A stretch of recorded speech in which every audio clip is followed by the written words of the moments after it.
or otherwise I'm speaking? Okay. In case I have something. You may. I think I'm on the agenda. Okay. Did you have anything to add for public comment? Okay. All right. Thanks, Steve. All right. First up. Is that Rick Jessel? Yeah. Oh, there you are. Hey, Rick. Hi. He's as glorious. Rick Jessel, Stevenson. I read an interesting article recently. Two private equity firms have consolidated the fire truck and ambulance market. And surprisingly, the result was there's a dozen antitrust cases against these two private equity firms. The price of ambulances and fire trucks have gone up 300% in 11 years. And right now, delivery time has gone from 120 days to over a year because these private equity firms are not investing in any manufacturing. What they're doing is, of course, sharing the profits with their partners. And this has resulted in small cities, towns, big cities, having to pay whatever the going rate is. There's two firms. REV Group has 70% of the fire truck and ambulance market. DBCM Group 30%. There's a $4.4 billion order book, that is orders that haven't been fulfilled. Backlogs are part of their strategy. So again, there's a dozen cases of antitrust suits going on. And I remember that we talked about the fire truck, and there were some general guidelines, but no, as I remember it, there was no final price. The people going in for negotiation. Mr. Jessel, now we're aware of the setup of the class action suit out of the Seventh Circuit, and we're not using any one of those suppliers or distributors. We've confirmed that our order is not involved in that litigation, not involved with that refund, not associated in any way. Do you know the name of the company then? I could tell you if Mr. Broughton was here, but I can't tell you off the top of my head. We have, yeah. T-O-Y-N-E. There you go. Toyne, T-O-Y-N-E. Yeah. Well, So great. we did, because I got on the Wasama, we got copies of the class action certification. We're not working with any of those groups. Okay, great. I was Yeah. concerned about that. Thank you. Yes, sir. Anything else? I didn't mean to cut you off. That's I about. kind of figured. Yeah, I just wanted to share the unhappy news in that world. And the ambulance people probably would need to see this article also. But And Ms. Luter is aware of it as well. Yeah. I'm sorry? Ann Luter's who's aware that, you know, she's running the district, so everybody's aware of that particular litigation. We first thought we'd have to join it, but we don't. So there was a Okay. community discussion amongst the Wasama attorney. But indirectly, it might cause the price to go up if everybody else is overcharging. Who knows? Anyway, Okay, that was thanks, it. Thank you. All right. Bob Wertheimer? Bob Wertheimer, City Hey, I got it. Stevenson, and back. Hey, good to see everybody again. It is great to see you because I voted for all of you. And so now what I'm hoping to do is really start establishing some trust. And I'm gonna kind of lay out a little roadmap of how we do that. I'm gonna speak on the sewer. I think Pat Rice, former councilman, read a great article. If you read that article in the Pioneer, it was fantastic. It was really artful too, because what it really was, it was a request for information. It was a request for information on the cost benefit, the data we've been asking for. How many people are using the sewer? What are they paying? How much effluent do they generate? Really the data you need, the logic you're using to make the decisions you're making. We saw the three courses of action, three COLAs. I work for the Corps of Engineers. I'm a supervisor. Anytime anybody comes to my office with a problem, I make them have three COLAs and give me their primary COLA. I saw your primary COLA and I'm a little bit concerned. And here's why, right? The fundamental logic you have is that it's a public health benefit if all of us septic users hook up to city sewer. And I'm sorry, your logic is flawed. That's wastewater treatment plant that's located down in the floodplain down there with the main sewer line crossing the river, Rock Creek there. That is much greater risk to public health than my sewer, or my septic system. My septic system that I came to you, your predecessors, and asked, hey, if I put in the septic system and the sewer comes up, can you make me hook up? They said no. So I paid the fees, got all the permits, I did that, and here we are now. And the thing is when that 50 or 60 year flood comes and takes out that bridge, just a month ago, Rock Creek was at about the bridge, right about where your sewer line is, right? And I'm well aware the power of water, that whole bridge could go. 50, 60, 70-year flood. An old gentleman, last time I was here, brought up, hey, did you see what happened in Washington, D.C., where they flooded the river with sewage? Happens in the Willamette all the time. So the whole premise that you've got moral high ground and you've got the public health and interest at heart isn't accurate. It isn't accurate at all. And all the septic users, we have to pump, we have to have our systems tested. So I just want you to think about that. And then as we move forward, there was some logic. Well, you know, if you look at Bingen, you look at white salmon, they made their people do it. So what I'm hearing is we can make you do it. So we're going to make you do it, right? What we really want to see is a transparent review of the data, right? Share it with us. We want to have input on it. We want to be part of the process. There's some good codes there. We can help you refine them. We want a little bit of time to review. Kind of closing there, you know, I led with trust, right? Trust is established. Trust is developed. Trust is earned. We're grateful you're here. We want to work with you, but please reach out to us. Hey, thank you so much for your time. All right, Brian. So Brian McNamara, also a property owner, my neighbor here, with a working septic system, and he pretty much summed it up. I have handed the council members a copy of the comments that I would have liked to make, but you'll be grateful that I'm summarizing that greatly. But the points are still there. So as he mentioned, the 3 points or whatever, at the last meeting, I noted that the mayor was handing out, was going to pass out information to the council directing what they're looking at. And that really made me realize that, okay, here we go. You're going to have a month to look at this. And I'm not going to see it until the next council meeting. And so that really spurred me to take action immediately. And in that respect, because of the facts that have been so absent, I asked for a public records request. Daniel gave me that, and it is monumental.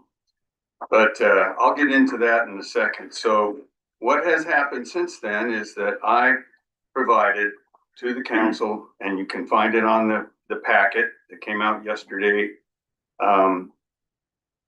In that, what I did is I made a bunch of proposals from the standpoint of the aggrieved property owners with working septic systems who've never had any impact on the system and didn't request it.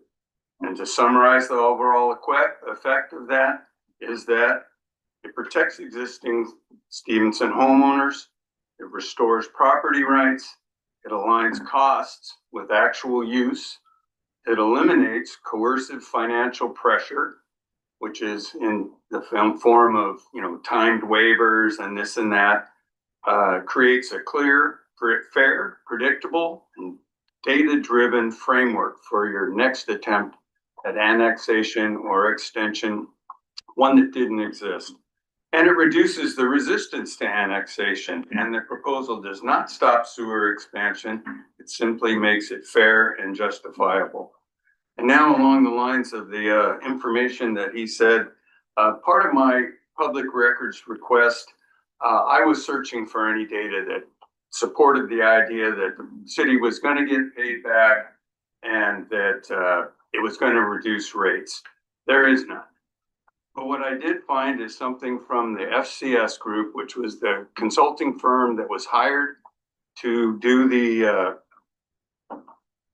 to help the city figure out how to capture and cause mandatory connection on a voluntary, as long as the line was near. And I'll just read a short excerpt from FCS. And it says, in communities who have been through the process, experience has shown that despite strong incentives like full funding for the infrastructure improvements, private plumbing costs, site sewer construction, septic decommission, as well as waiving SDCs, it will still be a very tough sell to residents. Swapping up, is that 3 minutes? Well, good, then I'm glad I handed you this packet, and I hope that you will take the information that I brought to the council and put it in with your matrix so that they can see this view. All right, Lucy. Hello, Lucy Losser, Stevenson. After Dave asked me at the November meeting what we can do to support trans people, I suggested doing the bare minimum of affirming your commitment to uphold the Constitution equally for all people, regardless of their sex or gender expression. That suggestion was rejected, so here are some more answers. 1. Care for the sick. Trans people are almost twice as likely to be disabled, at least in part due to trauma and abuse, and our need for hormone replacement therapy is a matter of basic physical health. Because dozens of states are forcibly altering our bodies and endangering our lives by prohibiting us from accessing the same healthcare treatments that millions of cis people use. Huge numbers of young trans people and their families are moving to states like Washington. They need safe, welcoming communities that respect and actively defend their right to access healthcare. 2. Feed the hungry. Trans people are one of the most impoverished demographics in this country. Our median household income is less than half of the national median. My total income from the past 7 years combined, including government assistance, is less than $50,000. 3. Shelter the homeless and provide more housing for low-income people. 1 in 3 trans people have experienced homelessness, and the most common reason is being rejected by their family. In many states, it is totally legal to deny us access to housing entirely.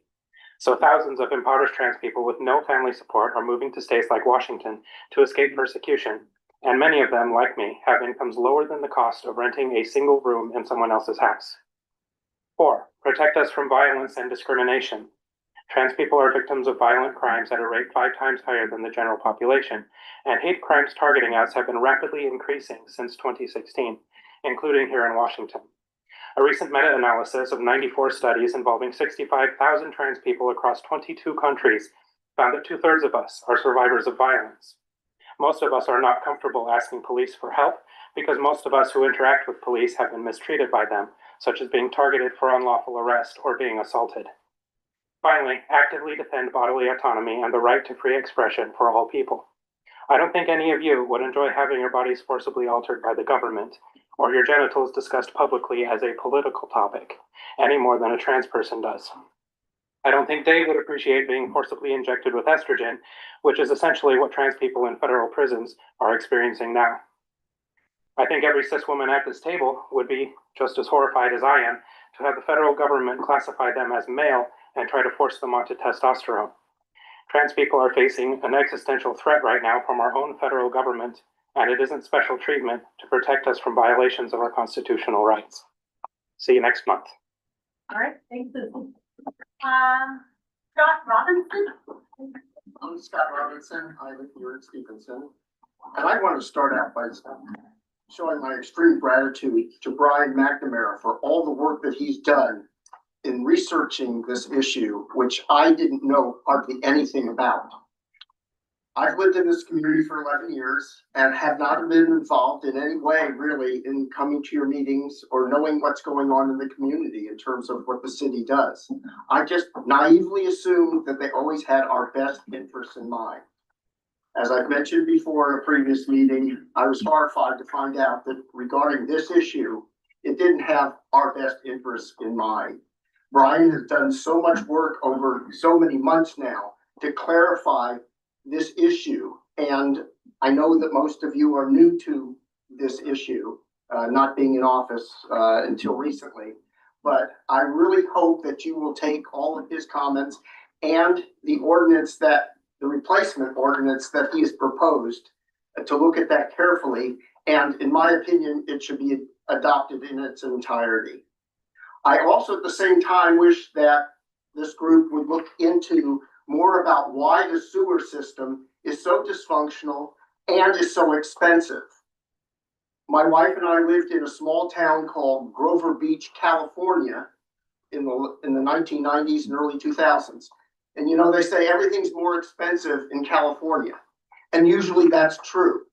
However, we were on sewer and I couldn't remember going back that far what it cost for my sewer rates. I never realized they were high at that time don't remember that. So I checked into that. Currently, it's about $25 a month for sewage treatment for residences in Grover Beach. Yes, inflation is coming and it's probably, they say it's gonna be about $30 in a couple of years. How come it's $140 here? I don't know. I know nothing about it, but I have a suspicion that it's not efficiently, we're not efficiently spending the correct amount of money on our sewer systems. And I can understand how some people are upset at that cost, and I hope something will be done about that. Thank you very much. All right, Mary. Well, thank you very much. Mary Rapar Stevenson. The sewer thing has been discussed for a long, long time, over 4 years. There was a sewer committee. People came to meetings, workshops, etc. So I'm not sure whether our outreach needs to be better so people can be more involved in city business. But it was out there. We were all cognizant of all the meetings that took place. So to make the sewer ordinance and the plan come to fruition. 3 things or 4 things. I think if we're going to ask people or tell people to be connected to sewer, I think all the septic tanks need to be emptied, inspected totally, all the way to the bottom. Speaking from personal experience, our farmhouse burned down and we had to have a new septic field. And once they uncovered the old field, our septic system, which we thought was working really well because everything looks pretty solid, had no bottom. And I can't imagine that any cement is going to last 40 or 50 years, unless it's sexy cement and it has a second life or something. So we need to do an inspection of all the septic systems and find out if they actually are working. Also, on Monday night, we had the planning commission and we had a request for a development, which is going to ask for a waiver for a septic field instead of having to sign on to the sewer system. So I think you should have a moratorium on any development too, until we come up with a plan to have a timeline for people to join sewer, to join the sewer system like the rest of us are on. And so that everybody knows how they're going to join. Because otherwise, if development comes, you'll be having to give waivers. And people will be putting in septic systems. And our $15 million plant will still be working for us. And the other thing, the last thing is, I think we should look for funding to help people with this project to join the sewer. Maybe limited or PUDs or some sort of grant funding to help folks, or options that they can have. But everybody's going to join sewer sooner or later. So let's give them a fighting chance and a timeline to do it. Thank you. All right, thanks, Mary.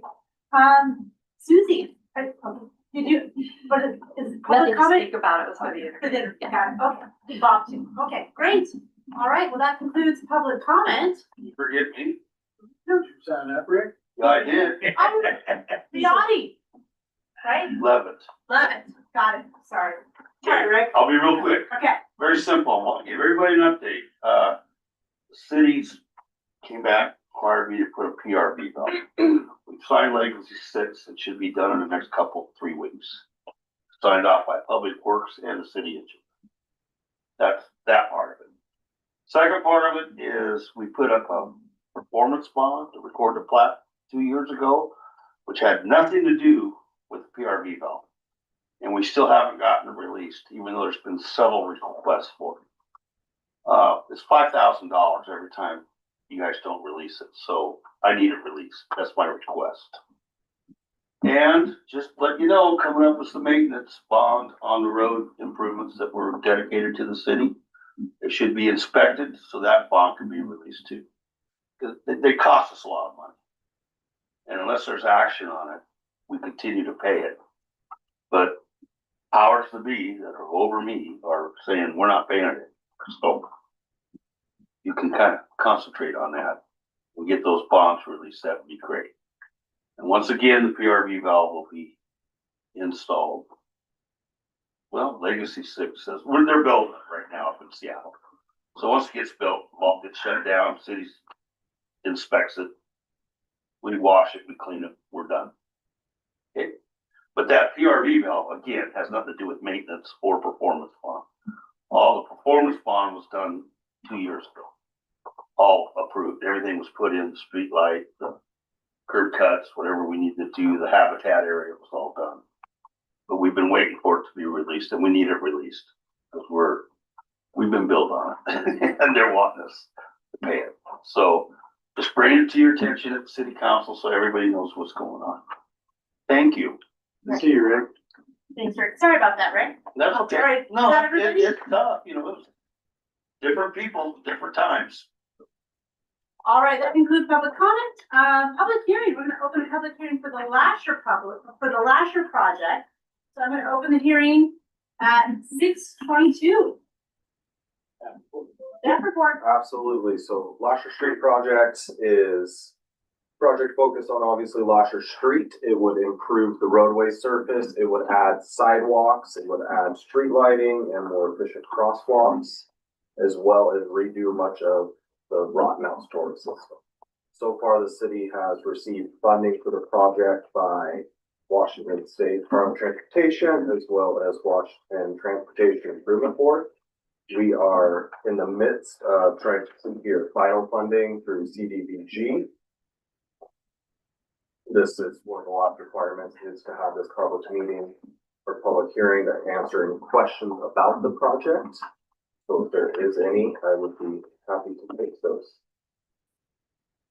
Public comments, questions? That's great.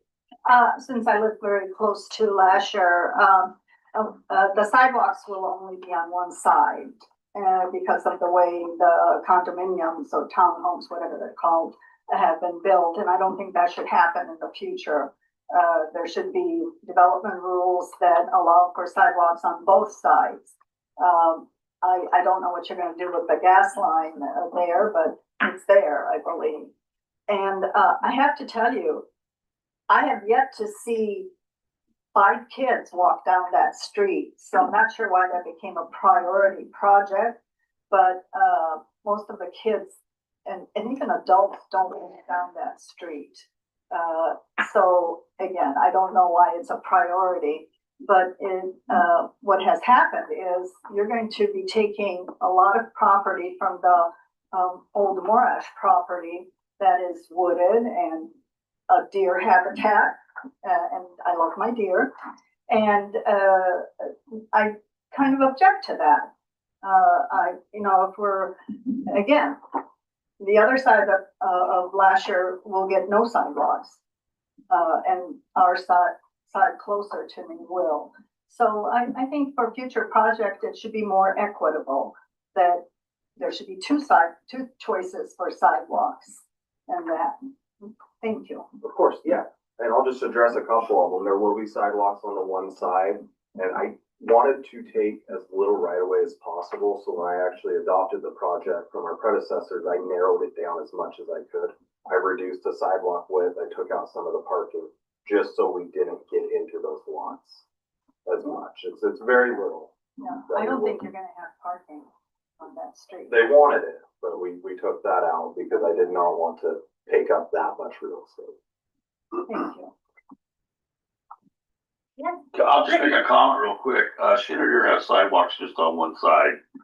And when we started this back in 2004, 5, it was a request of the River Keepers, the Gorge Commission, that sidewalks only go on one side of the street because of impervious surface and runoff. That's the only reason why we have it on one side, which is worked out just fine. I have yet to see anybody walking through Shinnery or use the sidewalk. They like the road better than the sidewalk, so I don't understand that, but they do. They're walking the sidewalk. The sidewalks are flatter. Anyway, thank you, I gotta go. We didn't have to put up the bark mulch in the back. We're Well, good. who knows? Bye.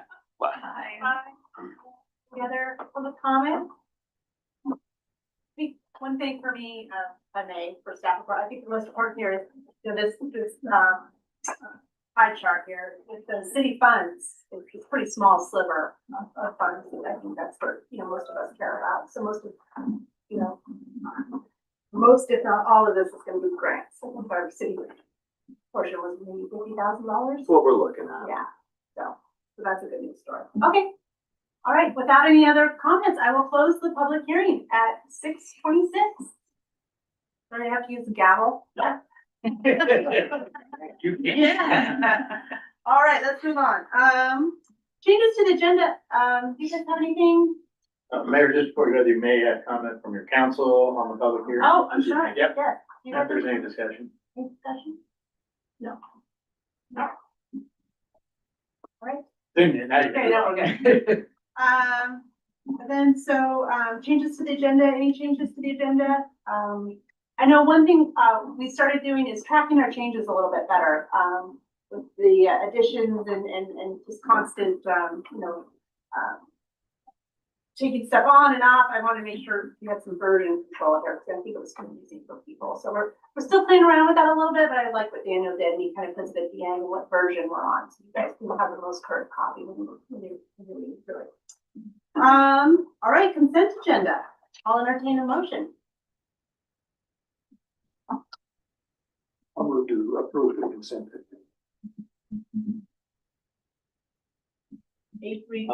I'll second that.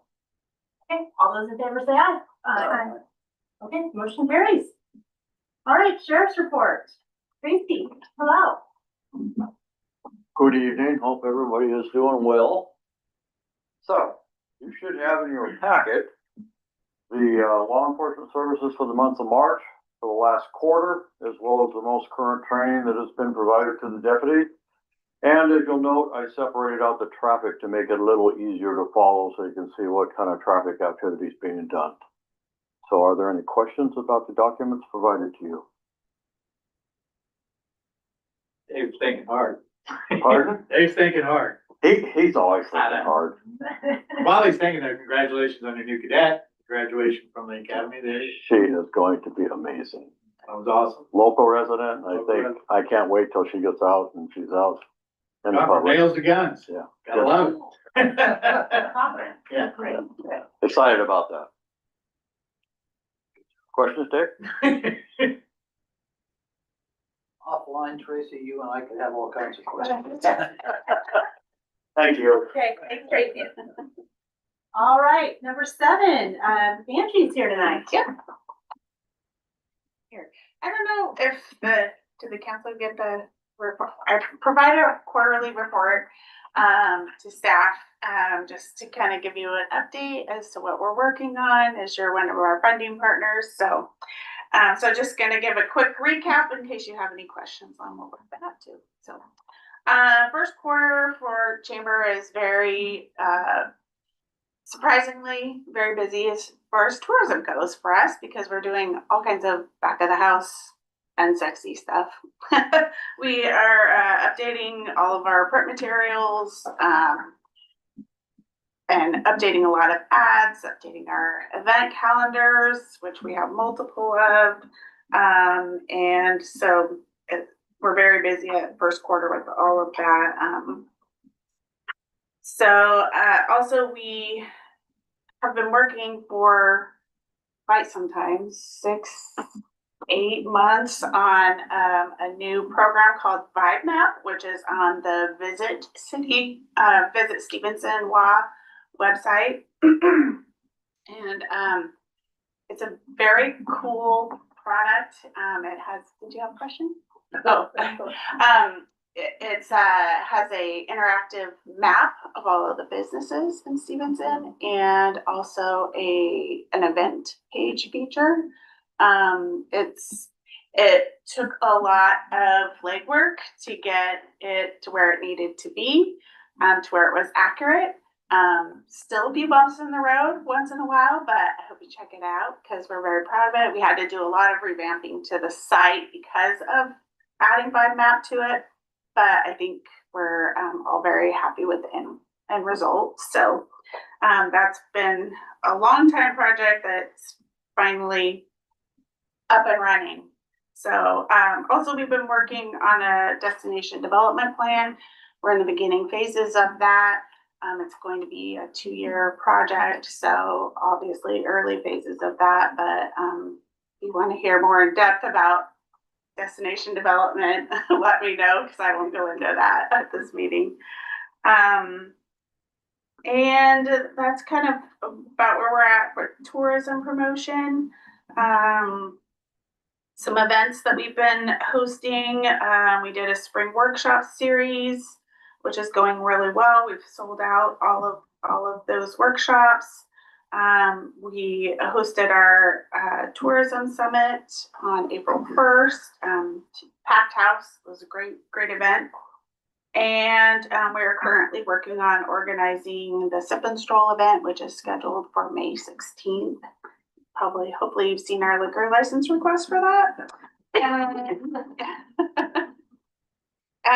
And then, ongoing, we do a lot of member outreach and government affairs. So legislative session just wrapped up.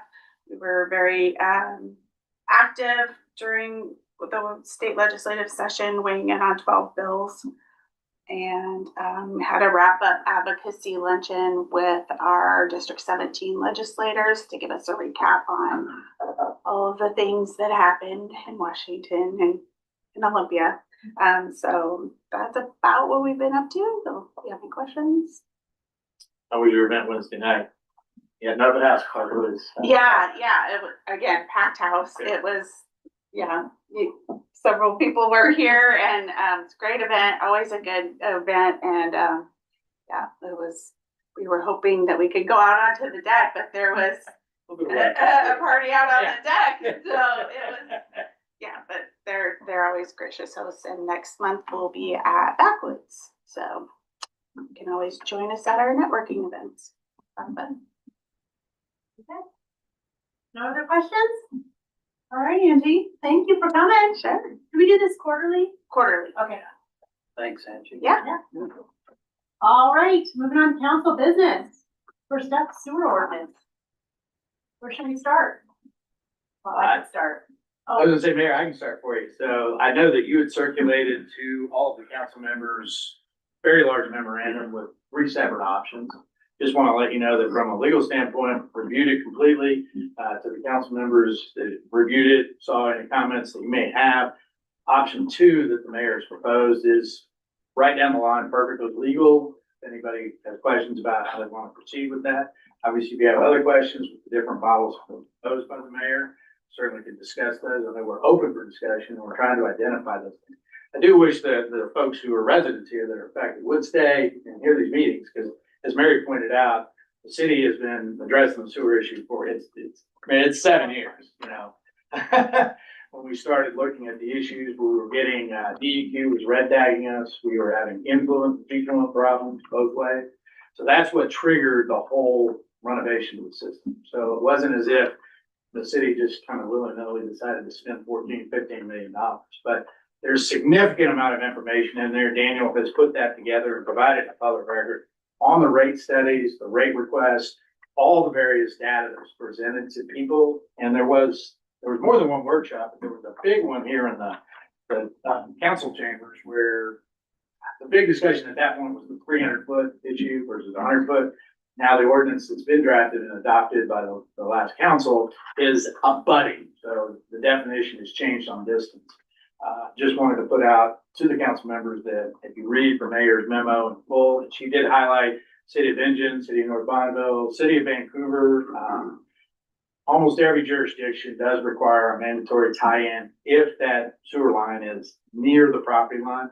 Obviously, different jurisdictions are at different lengths. The state length is 300 feet.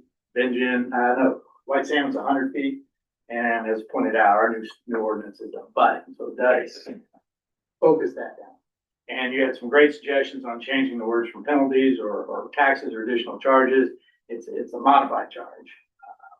And again, it's there, it may not be used by the homeowner, but it did cost the city X number of dollars to bring that line to where it is. We do have a latecomers agreement that affects 5 residents on that line. That is something that needs to be woven into the discussion by council as you move forward on any changes that you want in the ordinance itself.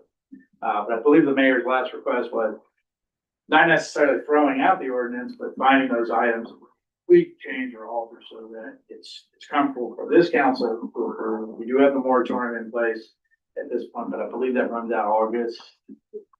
We're trying to find that date. I have to go back to the February meeting and remember what date we put in there for the moratorium.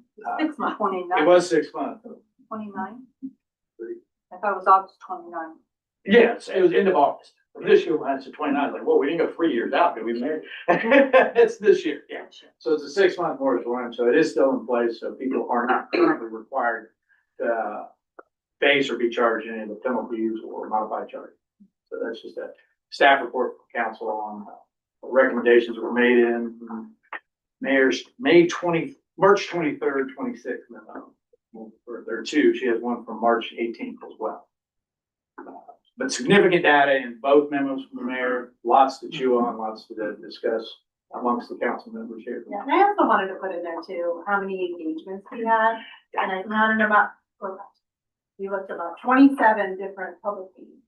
Yeah, so yeah, this has been a work in progress, and so now hopefully tonight we can refine that. I'm really hoping, before we kick off the discussion, I'm really hoping tonight we can walk away with some actual pieces that Robert and I can start working into the ordinance. So some of those big building blocks about SDCs, waive, no vote, timelines, variances, penalties, we'll call them penalties, but something along those lines. So I'll kick it off to you guys.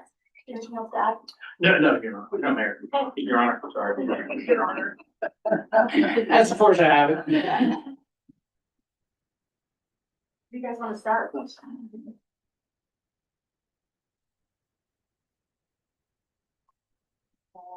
And I did try to, and if you give me some big building blocks, I can certainly come back again and kind of redefine this, but I really wanted to put this into kind of some categories. We hadn't really done that before, as far as the different options to consider. And those, if we can lean towards 1 or 2 or 3, but at 3, you can make changes to it. So don't feel like these are locked in one size fits all. So. Yeah, I think the basic ordinance itself is a pretty sound ordinance.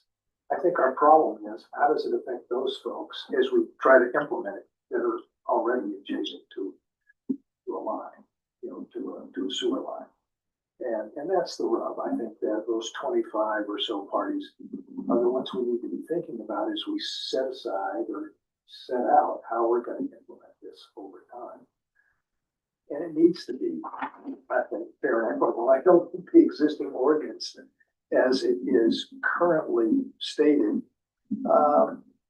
requiring basically what would be almost, required connection, or certainly with some significant, I think there's attorney penalties. I just don't think that's workable. I don't think it's fair, and I don't think it's equitable.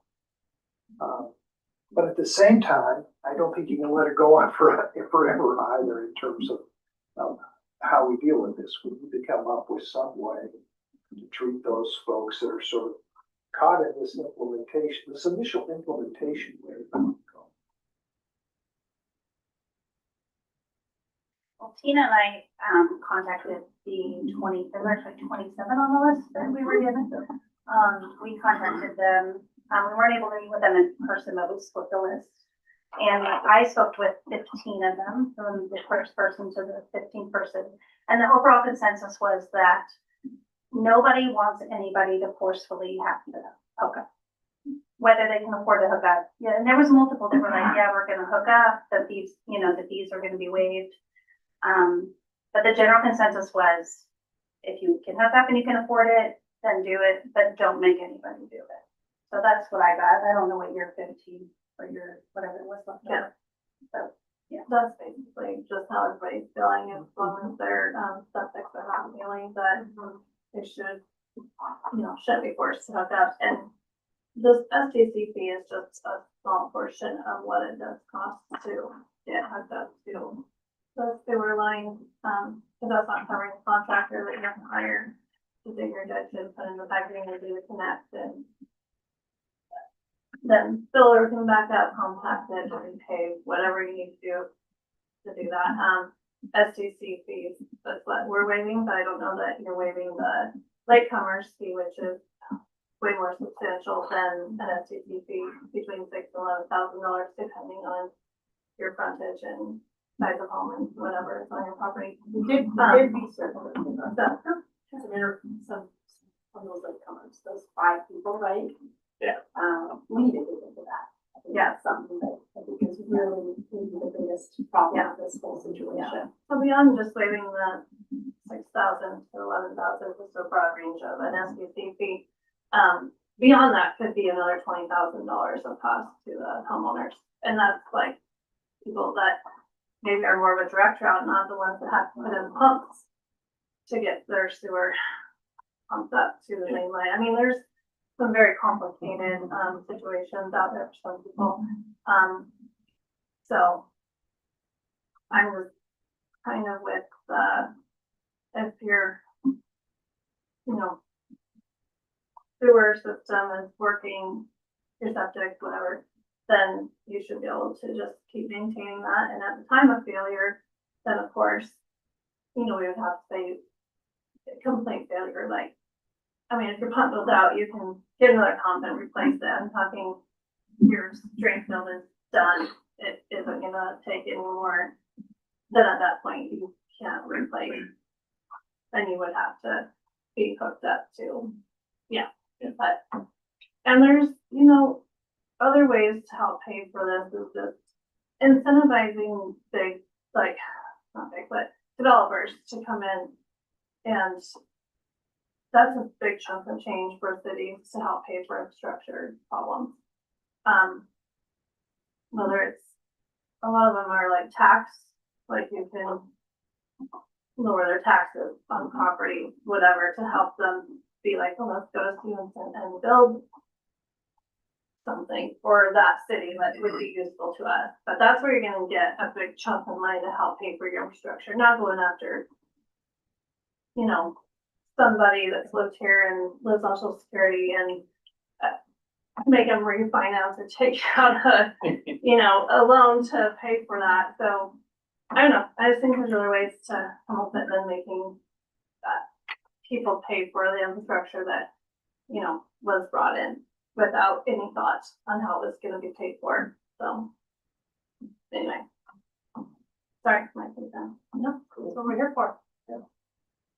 Yeah, I think we tried to capture that in some of the working groups that we had that came up with the ordinance, because the old ordinance said if you were within 300 feet of the sewer line, you had to hook up, which means you'd have to construct, in some cases, main sewer line. Which is what started the whole conversation.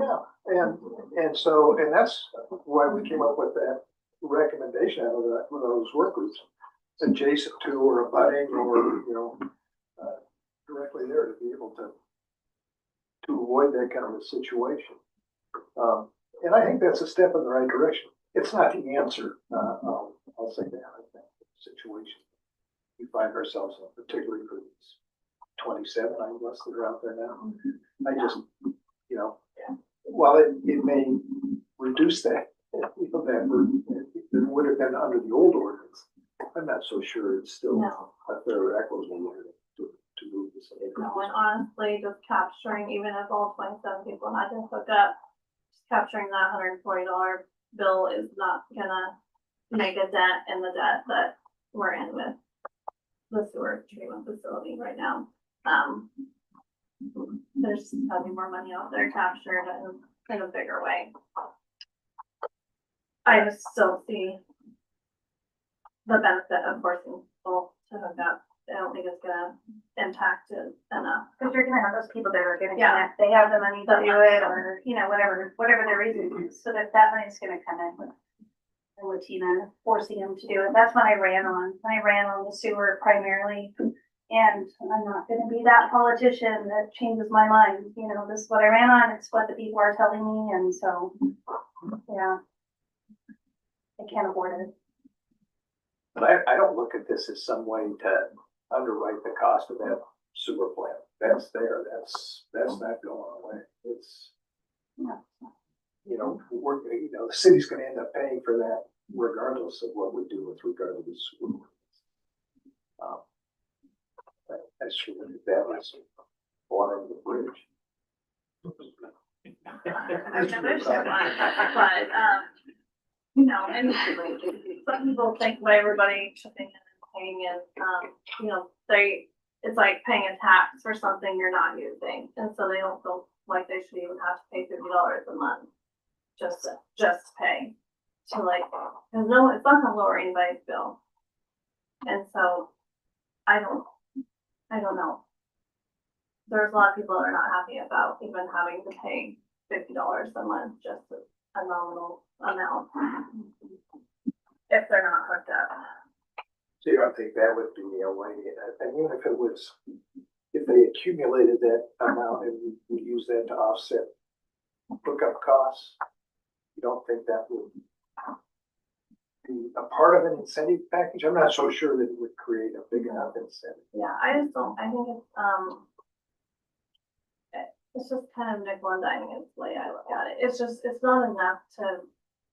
enough to make people mad. It's not enough to do any good. Like $50 a month, it's not going anywhere in today's world. So it's just enough to make people upset. Just because they're having to pay something that they're not using, for something they're not using. When they're already paying to maintain what they have working for them. So I don't feel comfortable charging people for something they're not using. But could it be part of a bigger incentive package? I'm not quite sure how you get that burden down to where it's more attractive to those property owners to move ahead now, rather than waiting until they have a failure or they want to add a few more bedrooms to their house that they would have to move their on-site septic system. Because the city can't cover the contractor. So that, like I said, that's the biggest cost in doing any of it. Is to the contractor and the supplies. Waiving the FCC is a small portion of the bigger picture, so.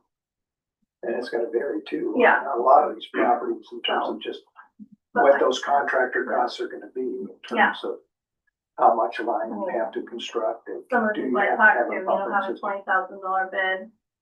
That's not including the FCC fee, that's just private cost. Up to 50,000. So it's all over the place, that's what I'm saying, yeah, you can waive the FCC fee. But those people also have to have money to do the rest of the work that we're not going to incentivize, we can't cover that, right?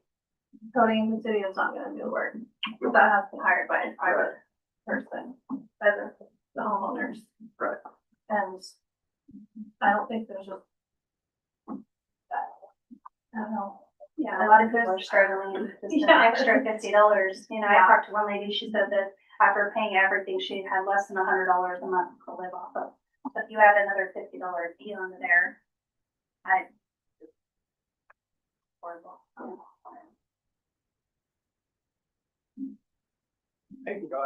just kind of curious what kind of cost deferral sort of situations we can have. I mean, we talked about, I think one of the things was, you know, upon sale of a house requiring connection at that point in time. So that would basically require the existing or exempt the existing owner from having to hook up. But that would be included in the cost of the sale. That might be, I'm trying to find some way that we could make this work out there. No, I spoke with a couple realtors in the area and they talked about that situation, like what would it look like for you guys and business, and they said it's opening a can of worms for a lawsuit. because they get realtors from out of town that don't know what's going on here, and then they get a buyer that comes in and buy, and then they find out, oh, I gotta hook up to sewer, and that's a huge issue. So this needs to be disclosed to buyers right now, this issue, and this 27 people, if they wanna sell their home, that's could detour their home from selling. People might not even wanna buy that house if they know they're gonna have to hook up to a sewer system. And you can't finance that, like later, so, I mean, it can't be drawn into the loan, so. Because I thought, oh, this would be great, they want 600 for their house, they can just sell it for 625, and at closing, there'll be a kickback check to the buyer, they can get their septic, like, or their connection done, but that's not gonna work. Very talk to the realtors, it used to maybe work, but the market is trending now down, so there's not getting worse as there used to be where people were overpaying, and now we have, the people that come out to appraisers, yeah, are tightened up now, so, that bought a home a year ago, couple examples I gave you, they had to sell them for almost $100,000 less a year later.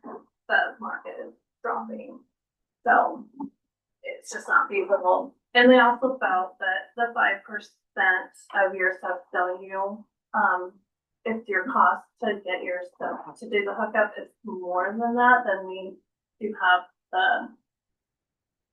what's the word? Words here.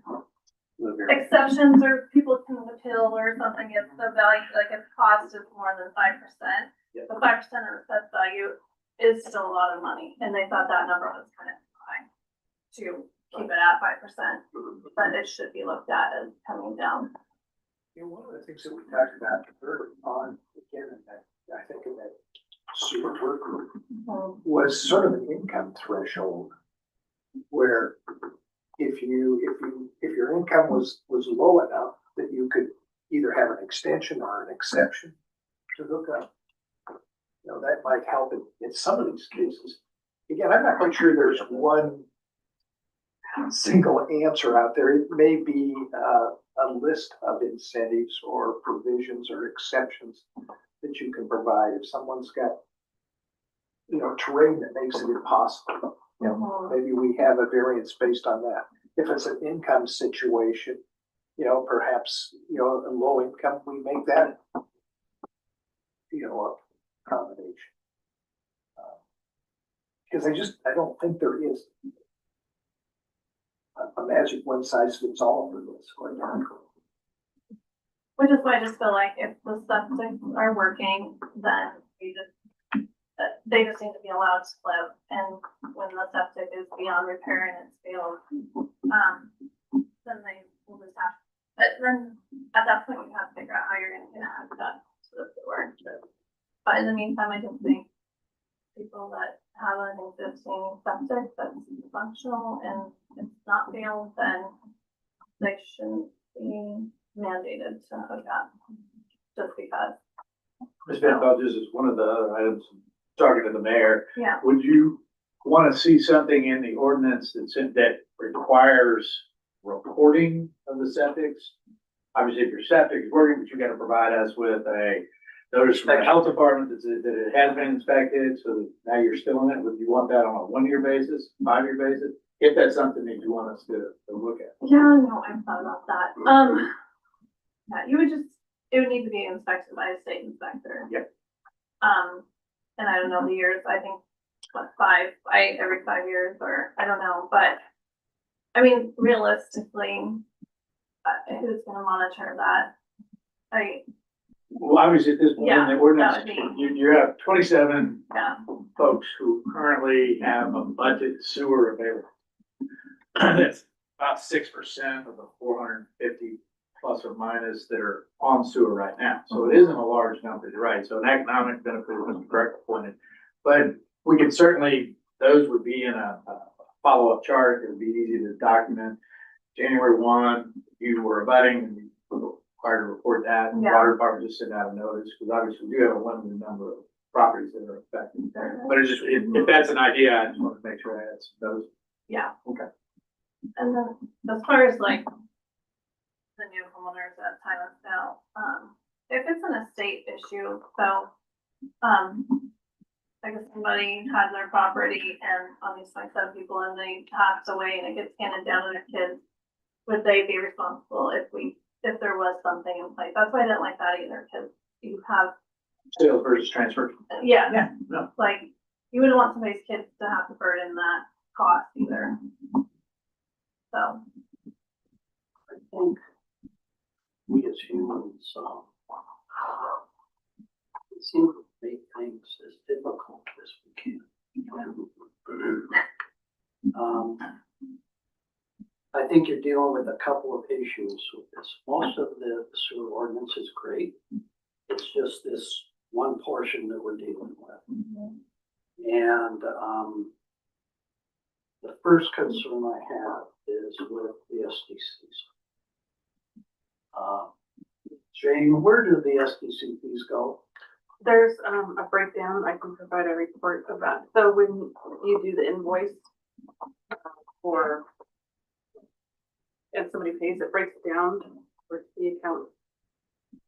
And there's a revenue account for it, and it's there until it's distributed by transfer to where, you know, with the wastewater recovery. Does it stay within the sewer fund? Mm-hmm, yes, yes.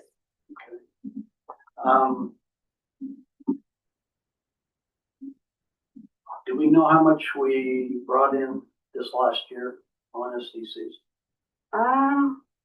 I do not off the top of my head. I was prepared for that amount.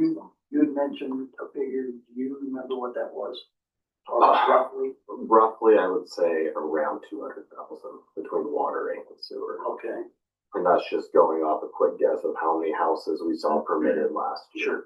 Sure. And correct me if I'm wrong, but the SDC has nothing to do with the actual hookup itself. That is all done as far as the wastewater side.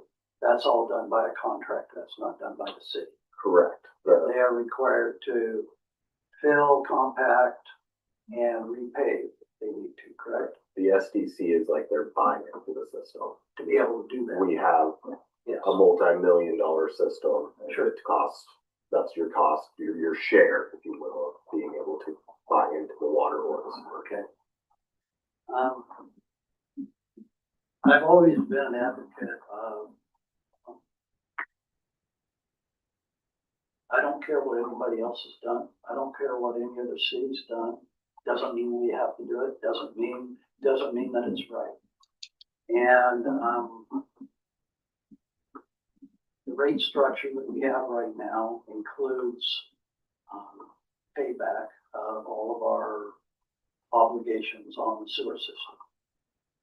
And no one has ever come back, even though it's been requested several times, as to what the rate structure would look like, taking all of that out. Taking all of those loans and everything out, figuring out how to pay for that separate from the actual monthly bill. And no one, I have asked for this for better than a year, and no one has come up with the figure for that. So I would say that that is something that we need to do. That is homework that we need to do. And then have that figure available to us, which should dramatically lower our monthly bill for our sewer. Are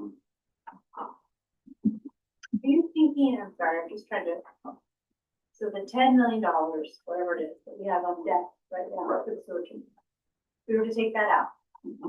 But what we were gonna really take that out of the equation. Right. What then should we charge our customers? Well, that's exactly the question. Yeah. So pull that 10 million out of what the rate structure is right now, rerun the rate structure and find out what it is. Corporation to pay, right? Mr. Fishkind, I believe that's in the FCS study that was done 5, 6 years I ago. checked that and it's not. Thanks for it, but Yeah, I went through that whole study trying to figure that out and pull that out, and I couldn't find it. And you know, you might know where it's at, so It was 2021. Yeah. So, yeah, I'm pulling on some hard So memory. would that be something that we would need to engage with the consultant on again and have them rerun the numbers with this? I would hope not. Or should we do it ourselves? SDS cost us a lot of money. Oh, okay. Yeah. In fact, we lost a council member over using FCS for our rate structure. Do that internally. What's that? I think you could do that internally, basically, you know what your debt is. You know, and so you know what it costs to operate the wastewater plant. And what your sort of annual maintenance is for, you know, your sewer infrastructure. Yeah, we know what our loan payments are for the year. Right, just, you know, today is the 1 year anniversary of getting our substantial completion for the plant. So we don't really have good data on what it's costing right now. I mean, Cody's out there busting bubbles, but we only have 1 year of data after turning the switch and moving to this particular system. So maybe you make the best, you know, you set out your assumptions, the best assumptions you can make and say, this is what we think it's gonna cost to operate this plant. You know, you can always refine that over time as you have more data. I would assume you want to go back and do that in terms of what your operation and its costs are on the system. Mr. Cox, I'm not sure if you, was it your first year when you came on that we redid the SDCs, or did we do that before you came on? Because, you know, there's that gap where I wasn't sitting there and I hadn't started sitting here yet. I believe that's when it got. That was right when I came on board. Okay, so we just adjusted those then 3 years ago, right? 3 or 4 years ago, yeah. Yeah. So Was I 2024? guess, to make a long story short, go ahead. I just, a question, if we set that 10 million aside, just using a number there. I mean, obviously, that money still has to be paid. Do we look for some alternative? Exactly. So then we, when I first started talking to Liana about this, I said, we need, rather than adding this on to the rates, we need to go out and put it into a bond and put it before all of the citizens so that all of the city property owners have a voice in whether or not they want to pay on that bond. And that bond then would pay off that amount of money. And it's attached to their property taxes as opposed to a monthly fee. And the comment was, nobody will buy that bond. And that was the end of the discussion right there, which really frustrated me. So, I think there are some different options that are available that we never had the opportunity to actually look at. There was the thought process that this is the way we're gonna go, and this is what we're gonna do. And there wasn't any real discussion about how to pay that off. And that was very frustrating. As a council member, that was very frustrating. Mr. Cox, we did go to a bond council out of Seattle, Bellevue. We did have a meeting with them. They gave us the number on what it was gonna cost the city to push that, and then they did. It was like $50,000 or something like that. Well, I think it was like 150,000. Okay. For the legal counsel to actually push the bond. So that came to council, and then it was, well, what are we gonna get from it? And I believe, as you just recited, that was a defining point that nobody would, we can go through the process, but we're not gonna be able to get the bond sold. Okay. That was, and that's my recollection from, I think we had 2 conference calls with that attorney out of Seattle. Okay, thank you. But I do remember that, but I don't remember what Liana told you. Yeah. It sounds familiar, but. Okay. So I know we did pursue bonds. We were trying to figure out what municipal bonds we could give pledge. Okay. So I guess bottom line is, what I would throw out is this. If you have an existing septic and the city puts in a new sewer line adjacent to your property, you have the opportunity at that time to hook up to the sewer line. Yes. Or you can choose not to and pray that your septic system is going to outlast you, and which time when it does fail, then you will be required to hook on and pay full SDCs. With an existing sewer line, if we were to go out and get a grant tomorrow to be able to do a sewer line somewhere in the city, Cody, a year before we would be able to start turning. Oh, at least. Okay, Yeah, so yeah. what I would suggest is that for the existing sewer line, you have 1 year to decide whether or not you want to hook up. Because that's what it would take if we were gonna be putting in a sewer line. That tells everybody that's going to be having to hook on to that at some point on the new line, they've got a year to figure that out. So we give that same opportunity to the 27 people right now. They have a year to figure out whether or not they want to hook on.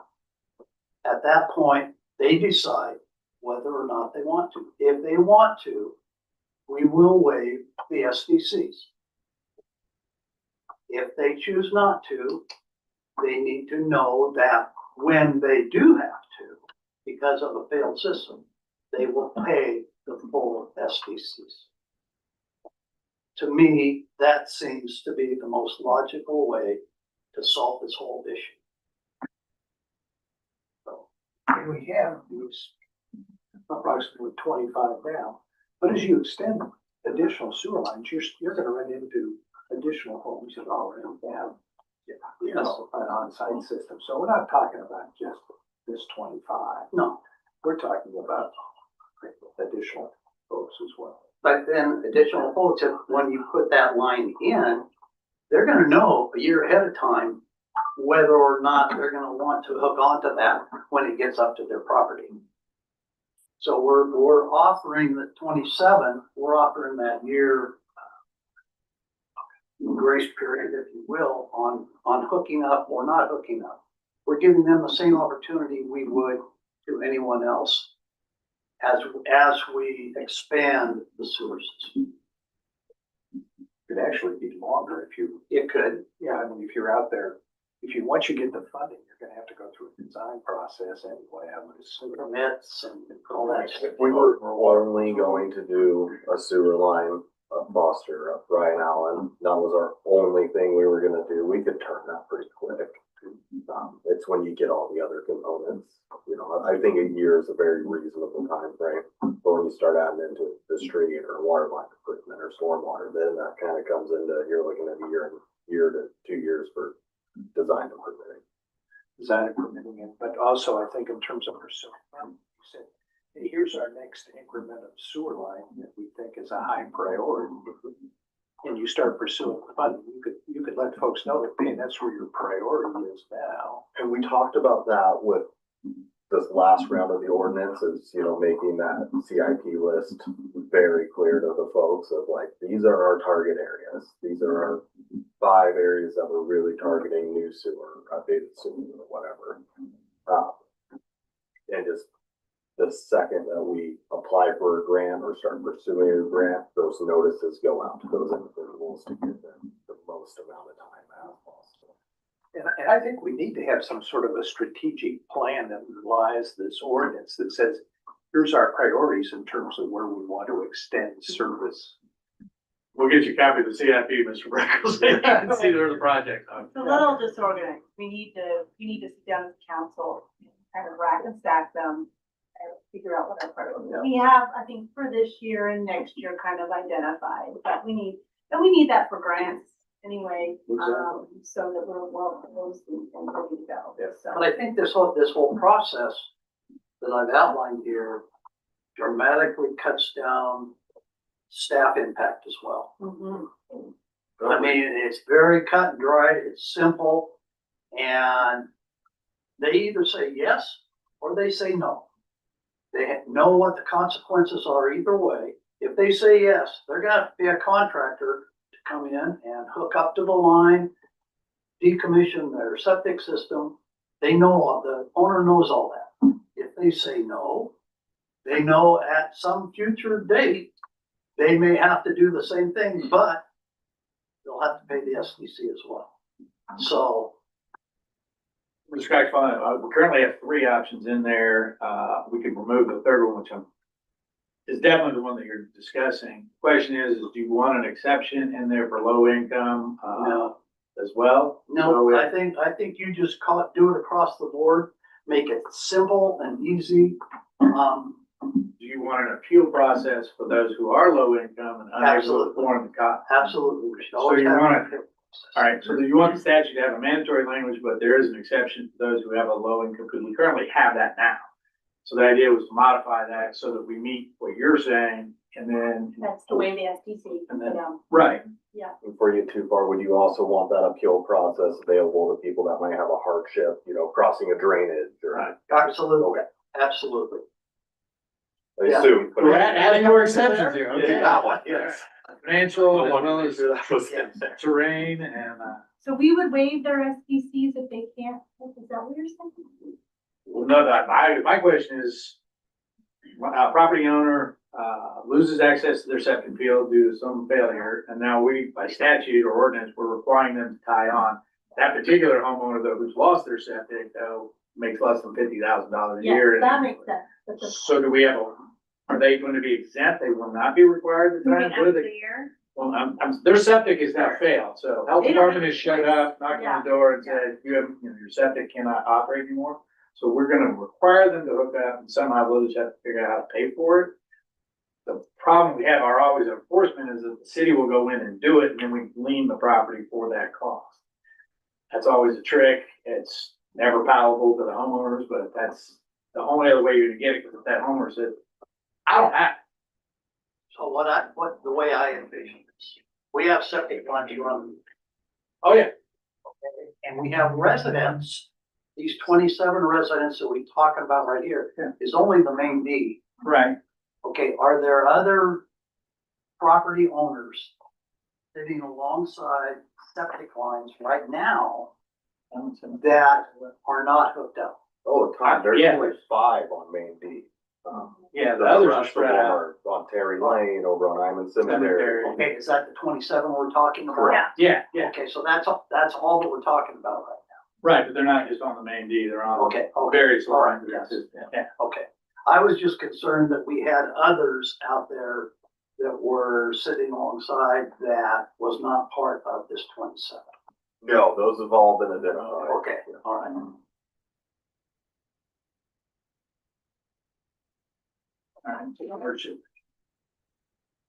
So this Thank you, is, sir. That helps me, yeah, obviously. it gives those 27 individuals an opportunity to say, yes, I want to hook on. And if you waive the SDCs, which we will, or no, I don't want to hook on. And I know that when I do have to hook on, I'm gonna have to pay full SDC.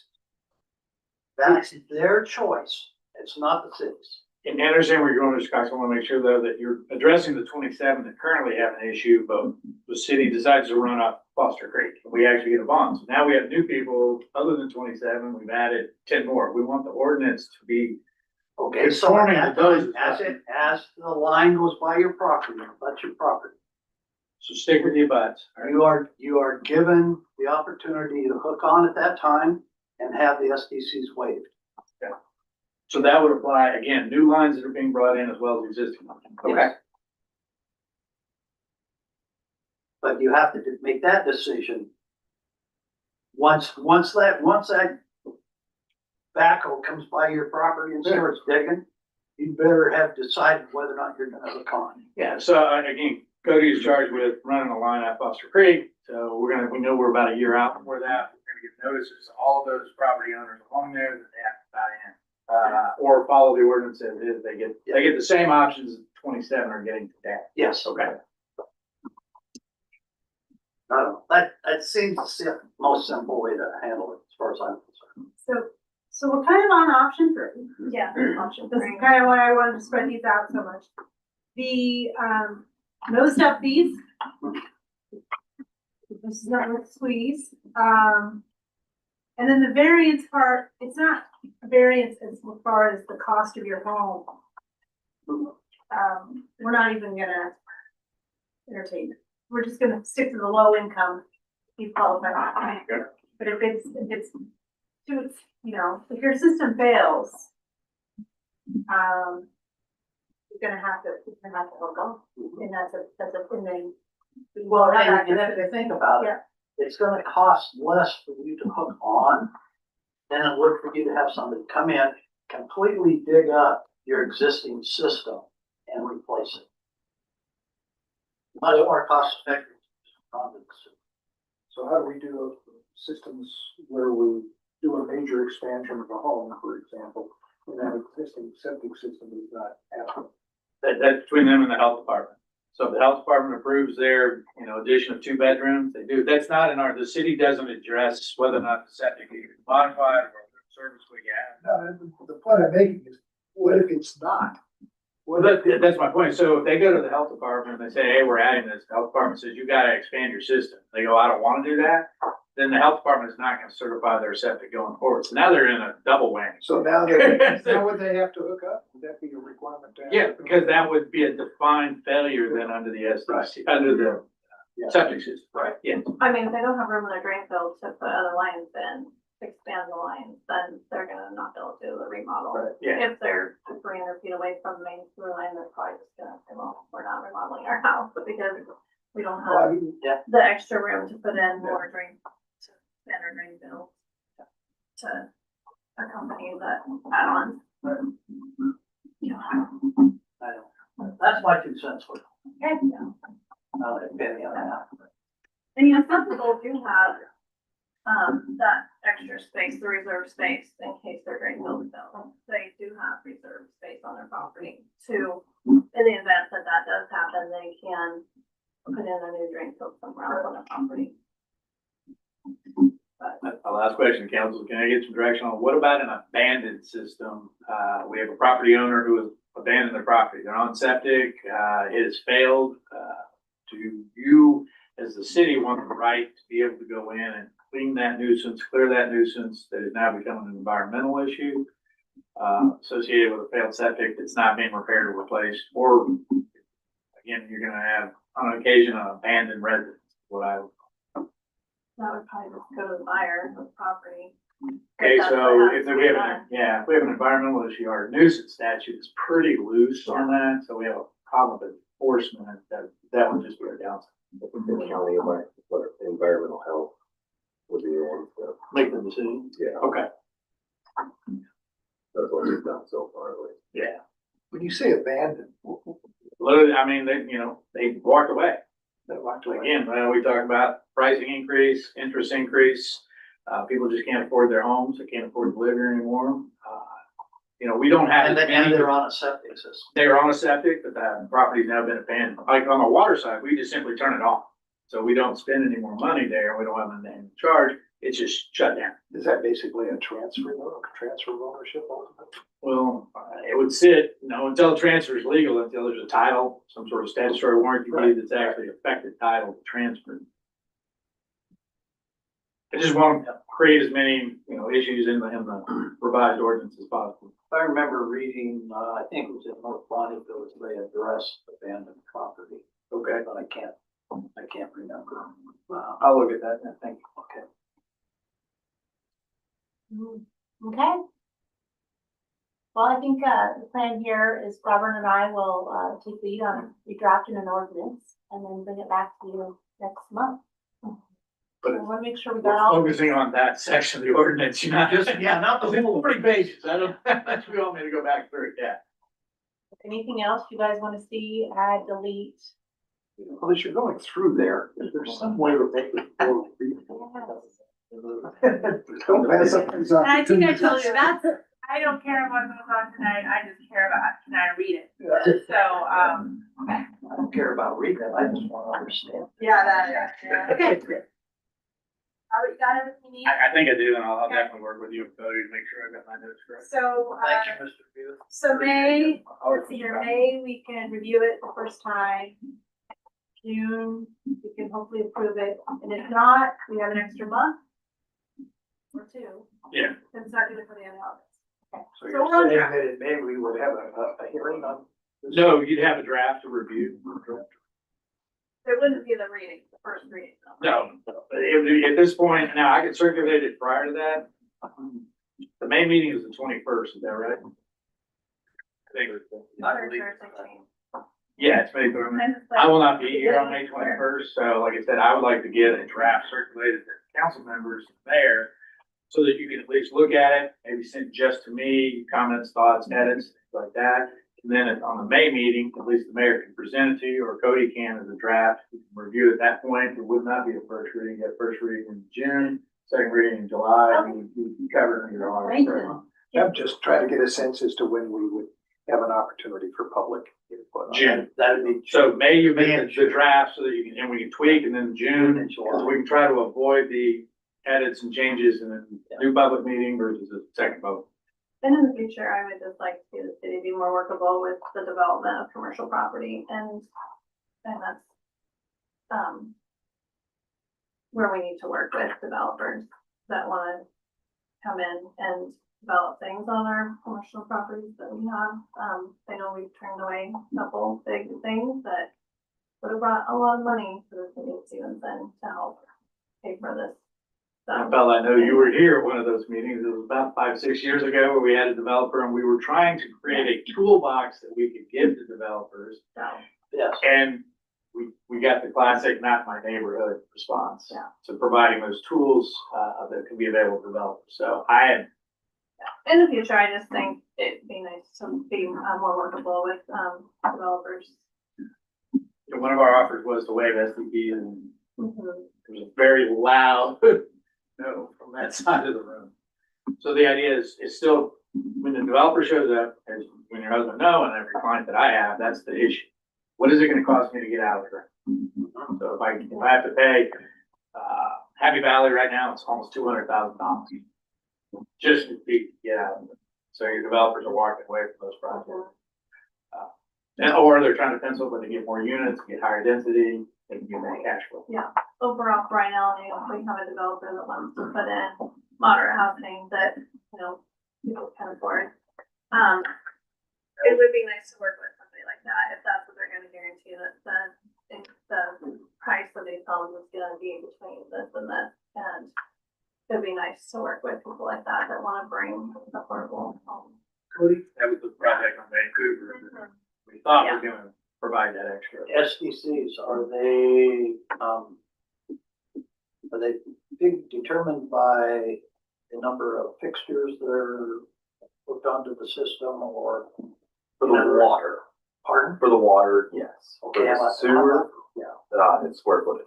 square footage. Yeah. Size of lot. And then it's the size of the structure, but then when you get into the commercial side, so like a big multifamily or restaurant, it's gonna go off with some calculations based off biological oxygen demand and the total suspended solids. So that would be. Something the engineer Low would do. income housing, you would included in that? If it's multi-unit. Okay. Yeah, so somebody So wants if to you put go in, to something like duplex or Cascade Village or something like that, then we're talking commercial. Big. yeah, What about duplexes or fourplexes? duplexes are not fourplexes, I believe are. Just square footage. It's just so square footage. Okay. But aren't STCs based on your frontage to the sewer line though too, how much property faces the line? That's the main deed. Yeah. That's just this line. That's how they create the latecomers for both main D. Okay, And that's still on our, And that's, another tap. yeah. okay. That's another stone we're gonna overturn. So we need to do a little more homework on that. Okay. Mayor, before you completely move on from this, Councilmember Van Pelt kind of refreshed my memory there, but I think there was a lot of progress made on, the affected now and the affected if we put a new line in, but something that hasn't really been discussed is the commercial aspect. So when somebody does subdivide a lot, are we expecting them to bring sewer to it, or can they still install septic and such? If you look Sewer at line- that, that is sewer a line is big there. portion of the ordinance. So right now, as the ordinance sits, if somebody subdivides a lot, or plats it, or subdivision to 4 or more lots, That's adjacent to a sewer line? no, It's not. that's not adjacent. They are required to bring sewer to it. For 4 or more. For 4 Short or plat, for 4 or less, though.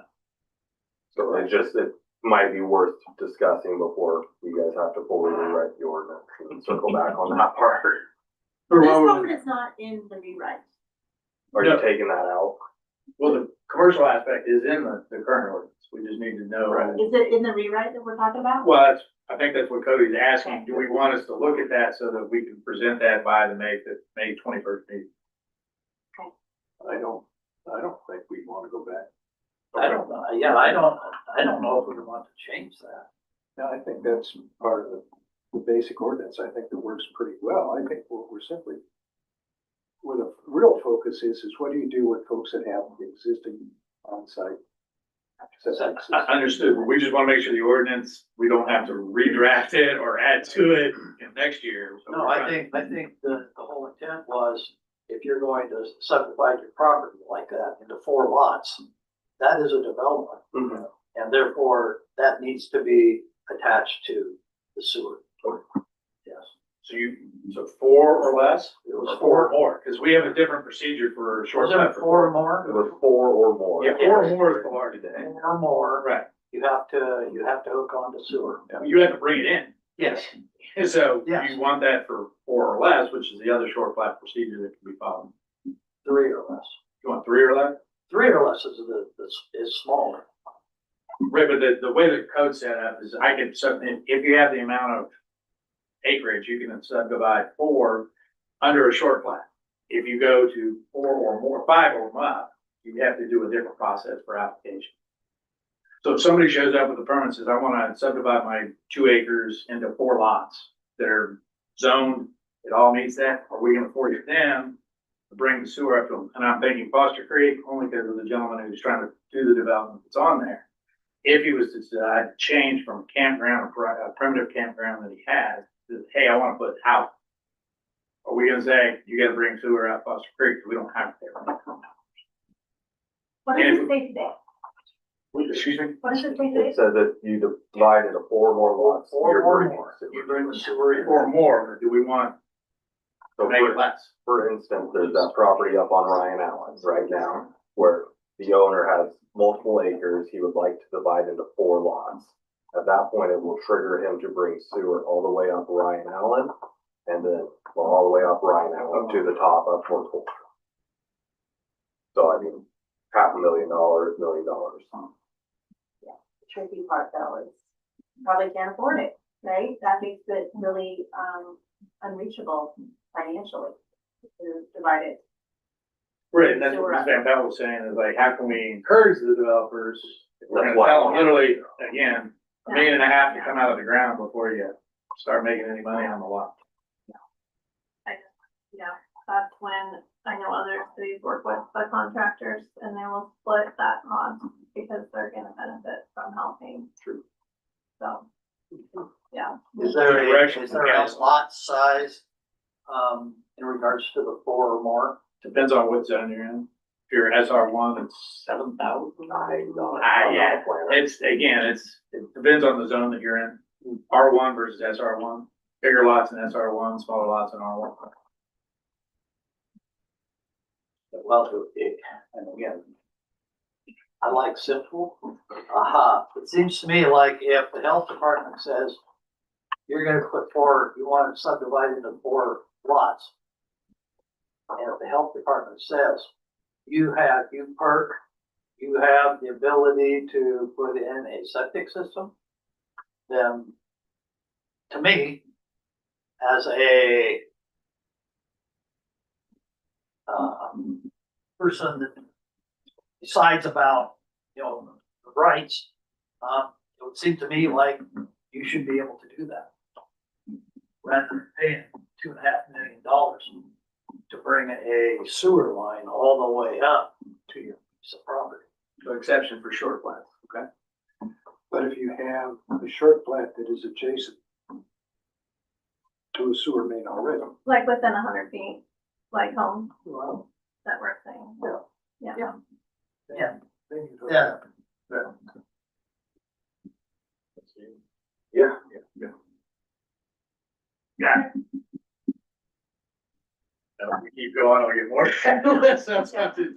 So So if they're within 100 feet, then you want 100 feet as opposed to a butt, because our current, we went from 300 to 100 to a butt. Butt's not- for, Understood that. yes, that.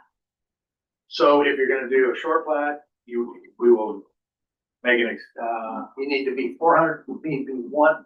so a short plat application, if you have sewer that's within 100 feet, you gotta tie in, you have to develop.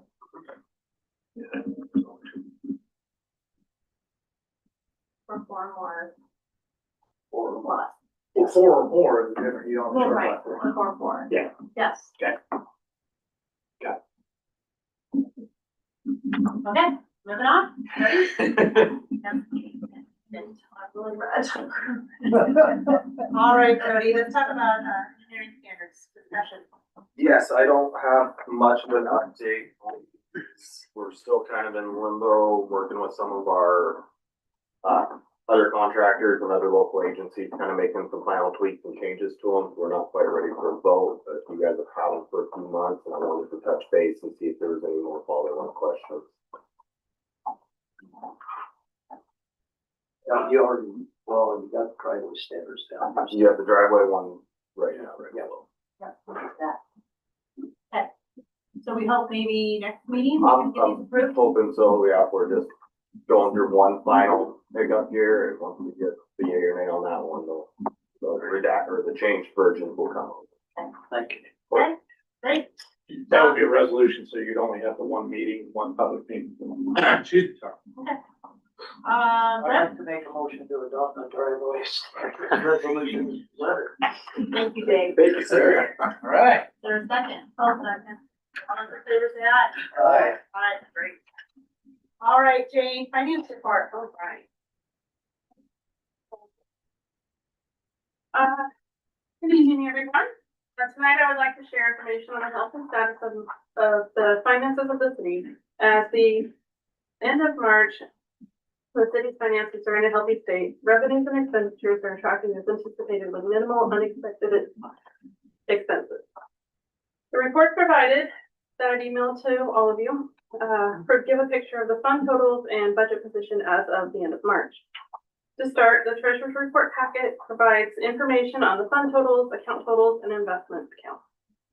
Overall, the funds are healthy. All but 4 of the funds are positive.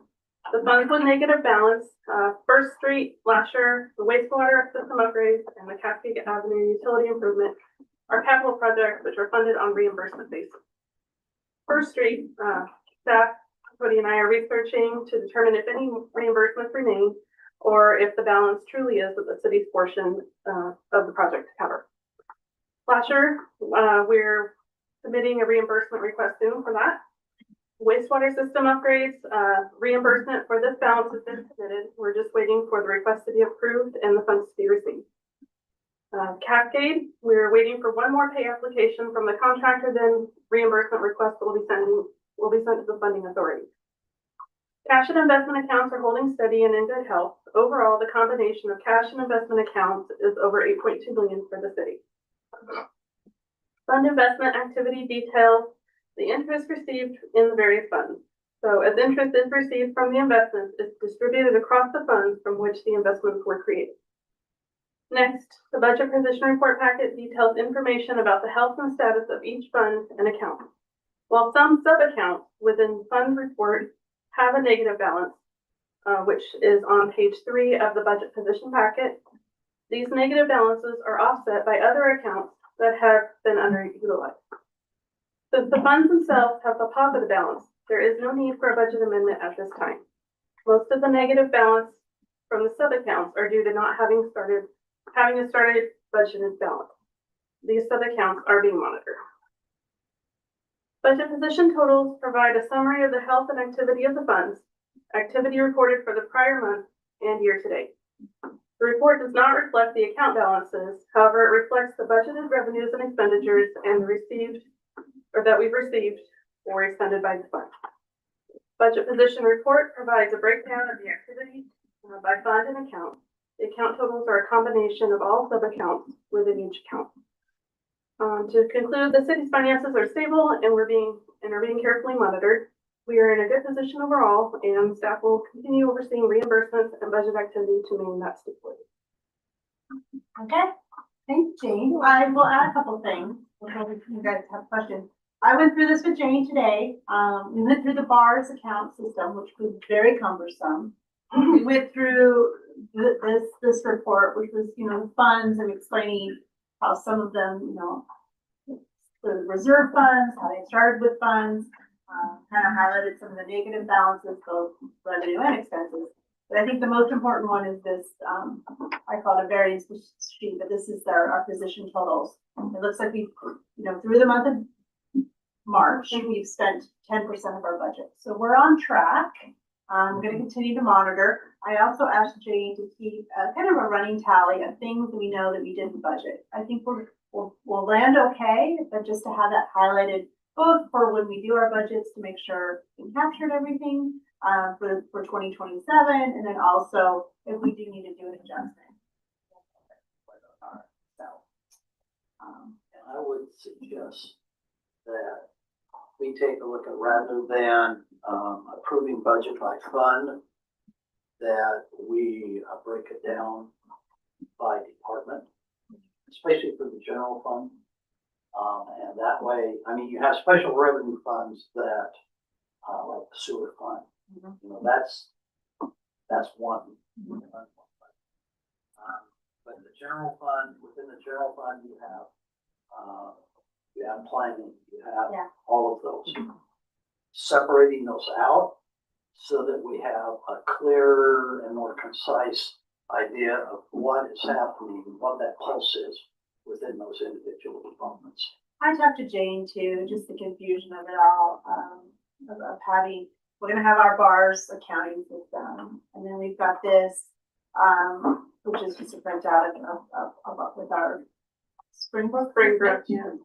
What we need to do, is give a kind of a council budget summary. You guys can see in real time, what is the expense, in a big picture, maybe a little bit of detail of water supplies, where you can see chlorine, all the chemicals we use. You don't need to go granular, but you can kind of see what makes up that line. But then how we do that on the back end, accounting wise, you guys don't necessarily need, just as long as those numbers equal these numbers. So I think that's kind of, I haven't totally wrapped my head around how to give you the detail you need in order to feel that we're secure, we have everything accounted for, you know, because there's a lot of money in internal transfers that happen, and that's what we get. Well, I think one of the things to remember too is, as we're looking at a budget, when we're looking at budget time and trying to decide what those, we're gonna be taking a look at some of those line items. And that's gonna determine how much money is allocated to that particular fund. Does that make sense? No, again. Okay, for example, Cody had, let's say Cody had a project that he was gonna do this year. And he decided, no, I'm not gonna do it this year, I'm gonna take that money and I'm going to go over, I'm gonna do this new project that I want to do. Are you talking true project, like a reimbursable project? Two projects. That's reimbursable, let's say. Is that what you're talking about? No, okay, like he's wanting to do, he's gonna spend more time on sewer than water. Is that what you're talking about? No. Of the 170 that we had budgeted. It's like, I have 100,000 and I wanna pave Jefferson, Oh, I was speaking staff time. but instead I pivot and I pave a different road, Yes. correct? Got it. Yes. So then he comes back to us next year. Well, I want to pay Jefferson. But wait a minute, we authorized money over here to pay Jefferson, and now we're doing it over here. And so the shell game doesn't cut it. Okay. So I think that we need to know what those particular line item costs are associated with. Okay. So that we can say, that doesn't fit within the CRP. We don't need to do that. We can take that out and reduce that line item. You see what, Yeah, understand what I'm saying? okay. You're actually talking like. We wanted to do a small paving project. There were no grants, there was nothing involved. Have that line item. We don't do that. But keeping in mind that you're authorized to spend up to this much within your fund. But you start moving these amounts around, start spending them, you have to figure out what part of the balloons are gonna be bulged down. Okay, yeah, we think on that some more. I think your suggestion to us earlier with your email about a budget workshop to discuss all of these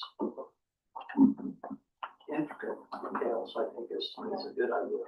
Yeah, I granted, we have, regulatory compliance with this and auditing, but the budget should be a tool too. Sure. It's not really working for us leaders to really know how we should spend that money and, You don't have a pulse right now. No, I mean, I'm starting to get a little bit more, but it takes a couple of questions to get to that number, where I'd like to be in a more efficient world. With that number. So, I mean, there's a lot of information in here, but it's really not that much money we're talking about, so, we should be able to account for these in big buckets, so, okay. Alright. Okay, so maybe I'm thinking, maybe before our next council meeting, we have a workshop, a budget workshop where we get kind of more introduced to the budget. Together on how this works. And you have another conference, right? Yeah, so next week I will be gone. I have a training all week with MRSC, which involves some one-on-one training as well. So yeah, I'm super excited about it. And then I can learn more about applying what council wants to our budget process. Wenatchee, Oh, geez. right in the center. Better than going to their office at Tacoma. Yeah, don't think. Life's tough. And Mayor, you can bring back Nick Hogan's budgets if you like. If you remember having to read those. All right. Okay, thanks, Jane. Thank you, Jane. Thank you. Mayor update. I don't have a whole lot of update. I think we get our interview, or our, candidates, for the city administrator position on April 27th. So I'll start that review. I'll down select and we'll discuss how we want to handle that, the next steps. I don't really have much else to review other than we working on the ordinance and getting that. Those are my priorities. Report out, planning commission, they have 2 candidates for their open slot. One was here live on Monday. The other person could not make it a candidate, so they decided to kick the next one to bring both candidates in so that they can get conversation going both before they make a decision. But they're still down first. Mr. Breckle did sit in as ex officio, and he was reminded that he gets to discuss, but he couldn't vote, so. Which was actually a relief. But we also, the other thing that we've been talking about here on and off is that vacation rental ordinance. Right. We'll chat with Robert. He asked me for the planning commission. Yeah, I get it. He's got him. So Tina, I told him that you and I would like to talk with him on that too. Mayor? Yes. I'd like to move to accept the vouchers as presented. Oh, we haven't got to staff report yet. Oh, I thought you already went through code. I got more. Oh, you got more, okay. Mr. Levitt's still here? Yeah, I've got a pile of stuff, but I mostly want to focus on Rock Creek. So we had divers out this week and they were able to get inside the intake. We ran cameras down both of the main manifolds. The one on the river right was relatively clear. The one on the left was pretty dammed up with some heavy sediment. Fine sand, rocky material. So we had the divers jet both sides and stuck out all the material from the wet well. We did some preliminary testing and flows seem to have increased and the longevity of the flows seem to have sustained. We actually ran for probably close to 35-40 minutes today on one of our big pumps that usually drain the wet well in a matter of like 5 minutes. So it was maintained. And it maintained. It dropped, but then it stopped. You know, there's obviously still some concern of as water decreases, head pressure is going to decrease. So our plan right now is to carry on with the permitting of the replacements because that is a multi-month process and it's not that expensive. But I'm having Grayling pause on a redesign. So we're not in an emergency status right now with it.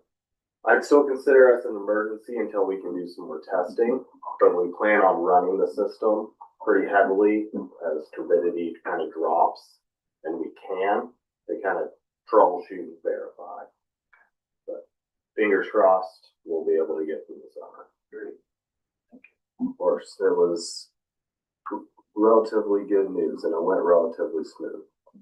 And are we going to run part of this project in parallel too, to get everything, our permits in place in case we do run into issues? Yep, so we're running the permits down right now, so we'll work on WDF permits, we're working on shoreline permits with the county because they take months to complete. And we don't want to be caught without them, so while we're testing, we'll continue forth with those. But we're not gonna be paying Grayling for the design cost. Unless we actually need it. So as you purge that material, what is, do we have any idea how that stuff's gonna reaccumulate in there? I think it accumulated over a massive amount of time. I'm not convinced there isn't a screen that broke on one of the intakes and it's allowing some of that gravel pack in, but I don't think it's a big enough break that annual maintenance, you know, we might be looking to bring these divers in every year to do this or every other. The decline was not sudden.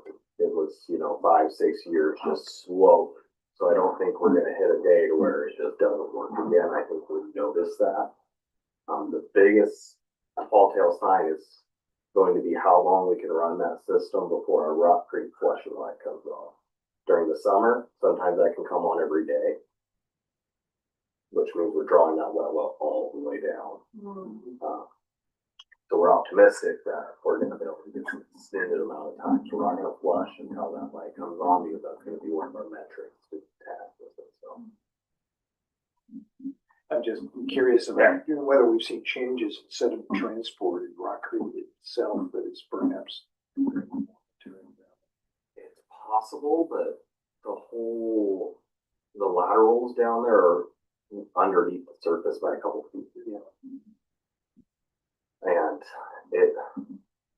the gravel pack on the design plans show 3/8 to 3/4 inch cleaned gravel, and that's not what we found. Everything we found was substantially smaller. I know material does get in from the wet well, and it's possible that it siphons back into the manifolds that way. There's some decent sized holes, whenever there's high river level water gets in. I think the last time John Dexter was in there, he had crawdads growing on him.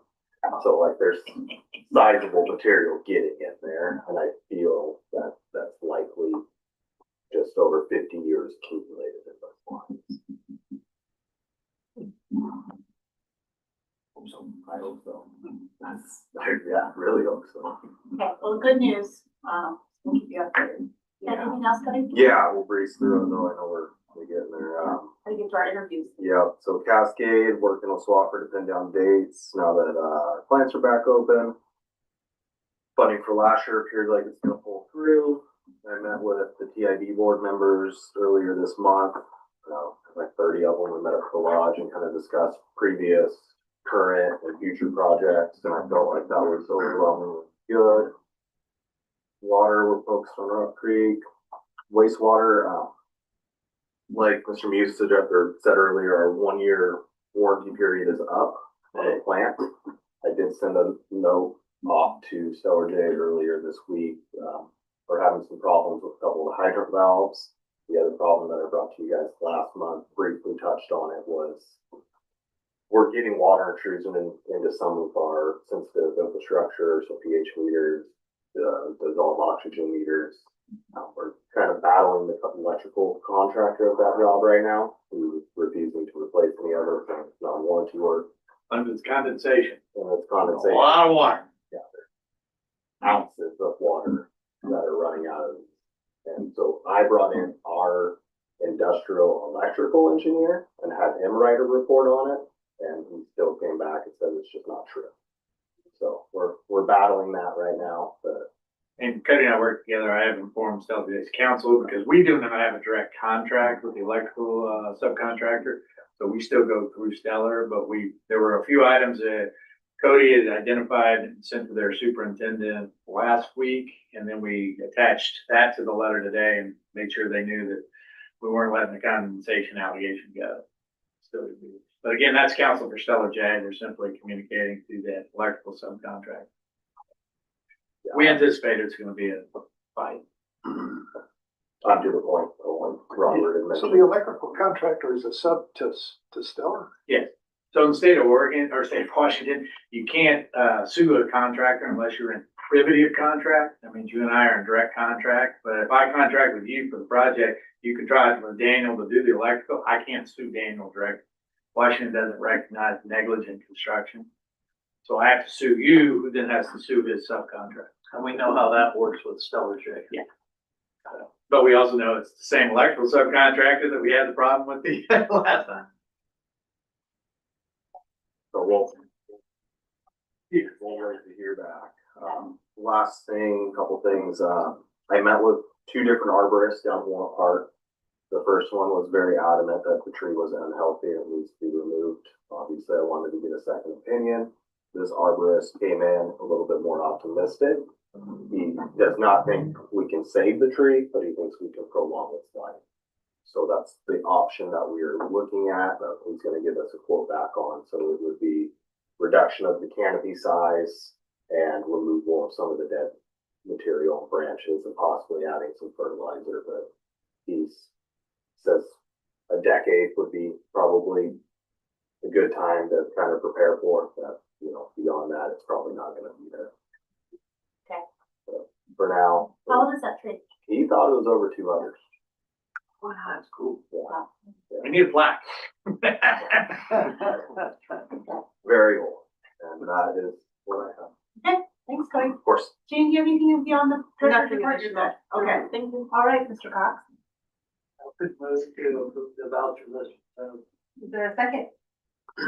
Also. All those in favor say aye. Aye. All right. Well, I think let's kick this off, with our applicants. Where do we want to start here? Who should we start with first? No, we're going to executive after we have the interview. Yeah, I should have specified that in the agenda a little bit better. My apologies. Just for the applicants there, if you understand, so there'll be an interview process here with the council members, they'll ask questions, you have the opportunity to respond, provide as much information. At the conclusion of the interview process, we'll call for an executive session, that's like 10 to 15 minutes, we can't go longer without coming back out and then reissue, so we try to give the best time frame we can, because everybody gets excused while executive session occurs, then you're invited back in. During executive session, the council members will just simply discuss the credentials of the candidates. They are not to make a decision, they will not make a decision, but when they come out, somebody will have been designated to make a motion to identify the candidate they want to approve, then there's a vote. You have 4 council members, we've had this happen before, if it goes 2-2. The mayor does have the right to vote at that point, because it's not a financial position or a financial issue, so she could break the tie if there's a 2-2 tie. Just, there you go, there's the background on how it works. Did we have, people, the other candidates stay Yeah. during while we? Because what you'll find is the first candidate will have a long-winded answers about stuff, and then the other candidates will go, oh, wait a minute, I did this, or what I want to add to. All right, well, in the order of the packet, let's start with the D. D online?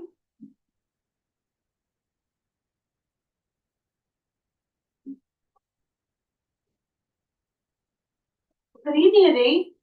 Good Can you hear evening. us? Yep, loud and clear. Can you hear me? All right, well, thanks for submitting your application. We have a list of about 8 questions. I'm hoping we can go through this pretty quickly. What did we do last time? 20 minutes, I think, total? Was that what we did? I think so. Yeah, so maybe we'll set a timer for that, just so we can keep this moving. So who wants to start with the questions? All right, Dave. Okay. And no surprise, there's 5 questions, so those who are listening, if you're gonna get the same questions. All right. Hey, Dee, thank you for being here tonight. Please tell us about your background and why you're interested in serving on the Stevenson City Council at this time. Sure. So on the professional front, I have nearly 20 years of leadership in roles in legal services, legal software, privacy, security. My executive experience centers around budgeting, planning, contracts, legal, fiduciary. Presently, I'm the chief operating officer of a cyber incident response company, and I'm also a board member, so I have fiduciary role as a member of the board of directors. Past that, I previously served as an elected trustee for a co-op, 133 unit co-op, which had practical governance experience, and that the board was directly responsible. They were kind of like the mayor and council together is how that functioned in that. It was 133 units across several buildings. On the personal front, my wife and I both grew up in small rural towns, or really we grew up in rural areas outside of small towns. Like town I grew up in was less than 3,000 people. And the part of what appealed to us about Stevenson was its small town nature. And in terms of the city itself and the role, growing up in a small town, you realize how much rules, regulations, decisions of a council impact your neighbors, impact people you know. It's very tangible. People feel it, and it's something that I would take very seriously. And so I figured the mix of governance and business experience and the general collaborative approach that I've observed with this council, it was an exciting time to contribute if possible. Number 2. Want to suggest? Okay. Dee, what do you believe are the top 2 or 3 issues the city of Stevenson should prioritize over the next few years? I'd put it into 3 buckets, I guess. Infrastructure and utility, I would put in bucket 1. And as is dominated the conversation here tonight, but infrastructure and utility, they're expensive, they're long-term, there's often debt obligations. They directly affect both residents and businesses and everybody coming into the city in the future. So they require a lot of fiscal discipline around trade-offs and planning and why future decisions, how they line up to the plan, and is that the right plan? And are we sure that this is what we're doing now makes sense for the future? So that's bucket 1. Bucket 2, which was touched on also, I'd call it like housing and economic vitality. And that's really all about making sure, in my mind, like, do the codes and rules and fees and timelines help or hurt our desired outcomes for the city?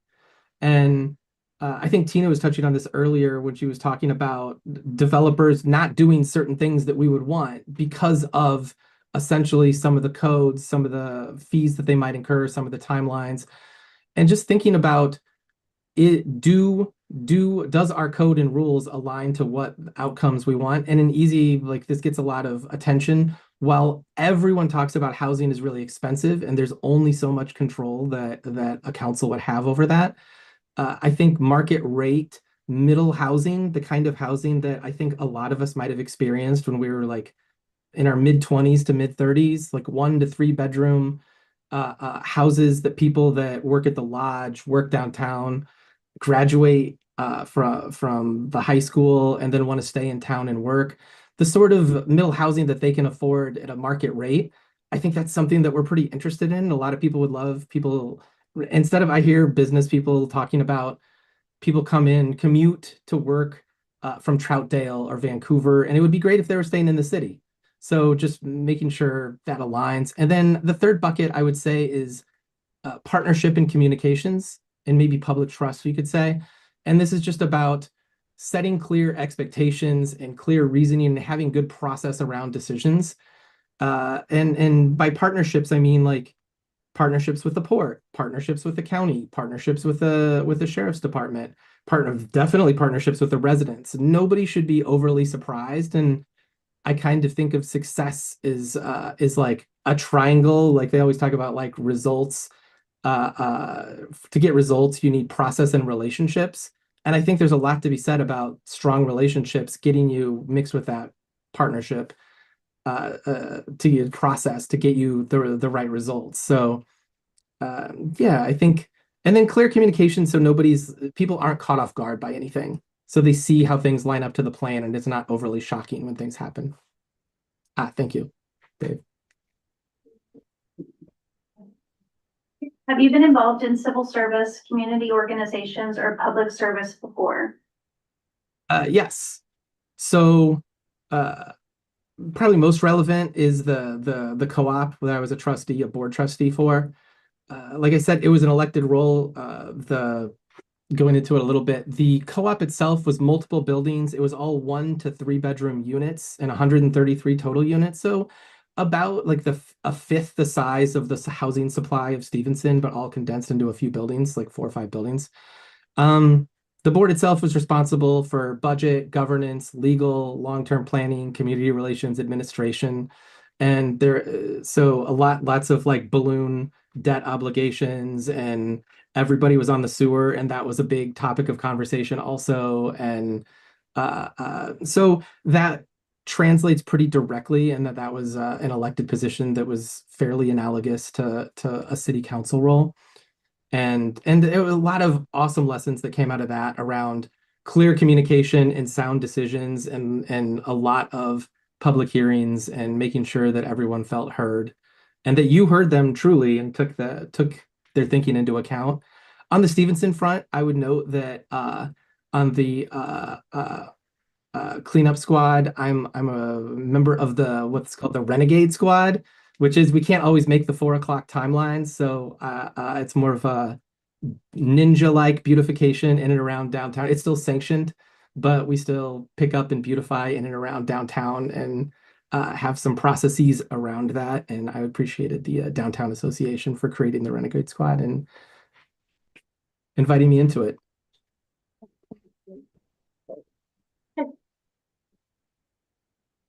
It's me. City council members work closely with the public, city staff, fellow council members, the mayor, and public organizations such as the county chamber and port. What experience do you have working collaboratively with different groups of people? So I would say from my executive career, it's almost constant cross-functional collaboration across sales and marketing and customer success and legal and finance and sometimes the board, depending. And the experience is always everyone has different incentives. People have different viewpoints, understanding each person's goal. And when you're trying to accomplish something, aligning at least around a goal or a problem that we're trying to solve properly so everyone understands or at least has a shared frame of reference of what problem we're trying to solve. And then I'm a big believer in like steel manning opposing viewpoints. So like hearing the strongest possible version of opposing views. And that way, one, you're keeping yourself honest, because there's times where I've done that and it literally changed my mind. And then the other thing is that it's important for everyone to feel heard, because decisions aren't going to go everybody's way every time.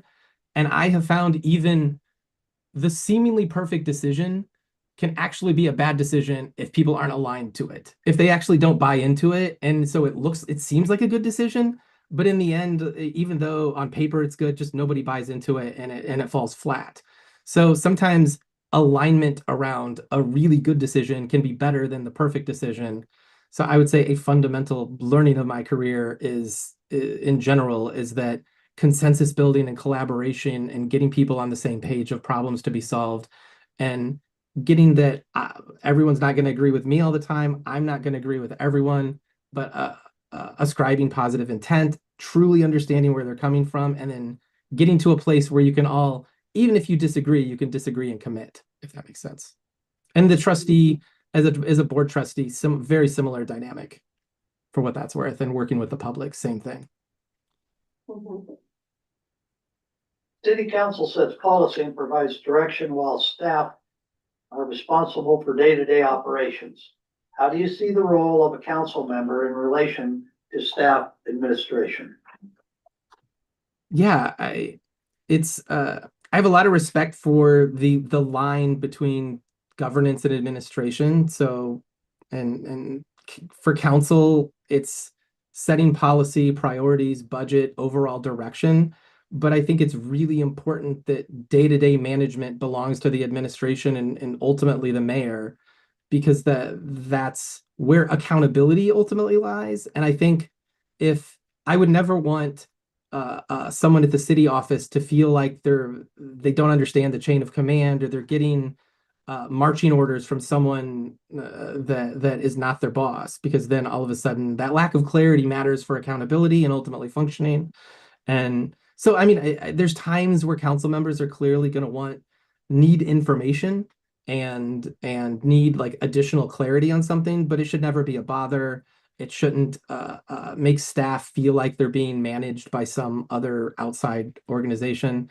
I'd say it's roughly analogous in my experience to, and I've been on both sides of this dynamic, a board of directors and then the CEO, CFO of a company, of the same thing, of like the dynamic of respecting the chain of command from and oftentimes the CEO is on the board as well, and respecting the chain of command within the organization, but then still getting clarity when you need it, and often about budget.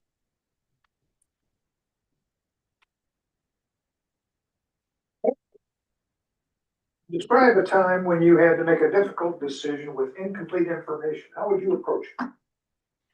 Yeah, there's been a lot of those. I found almost all difficult decisions involve a lot of incomplete information, fundamental to the difficulty. One that something that comes to mind. So there was one of the companies I worked at. We had to make a build versus buy decision about acquiring. It was a multi-million-dollar software acquisition, and we're deciding, do we buy this company or do we decide to build it ourselves, essentially? And a lot of stakeholders, high stakes, significant cost, strategic consequences, and obviously internally there was people that they wanted to build it, and they very much were of the mind of this is exciting for us, we can do this.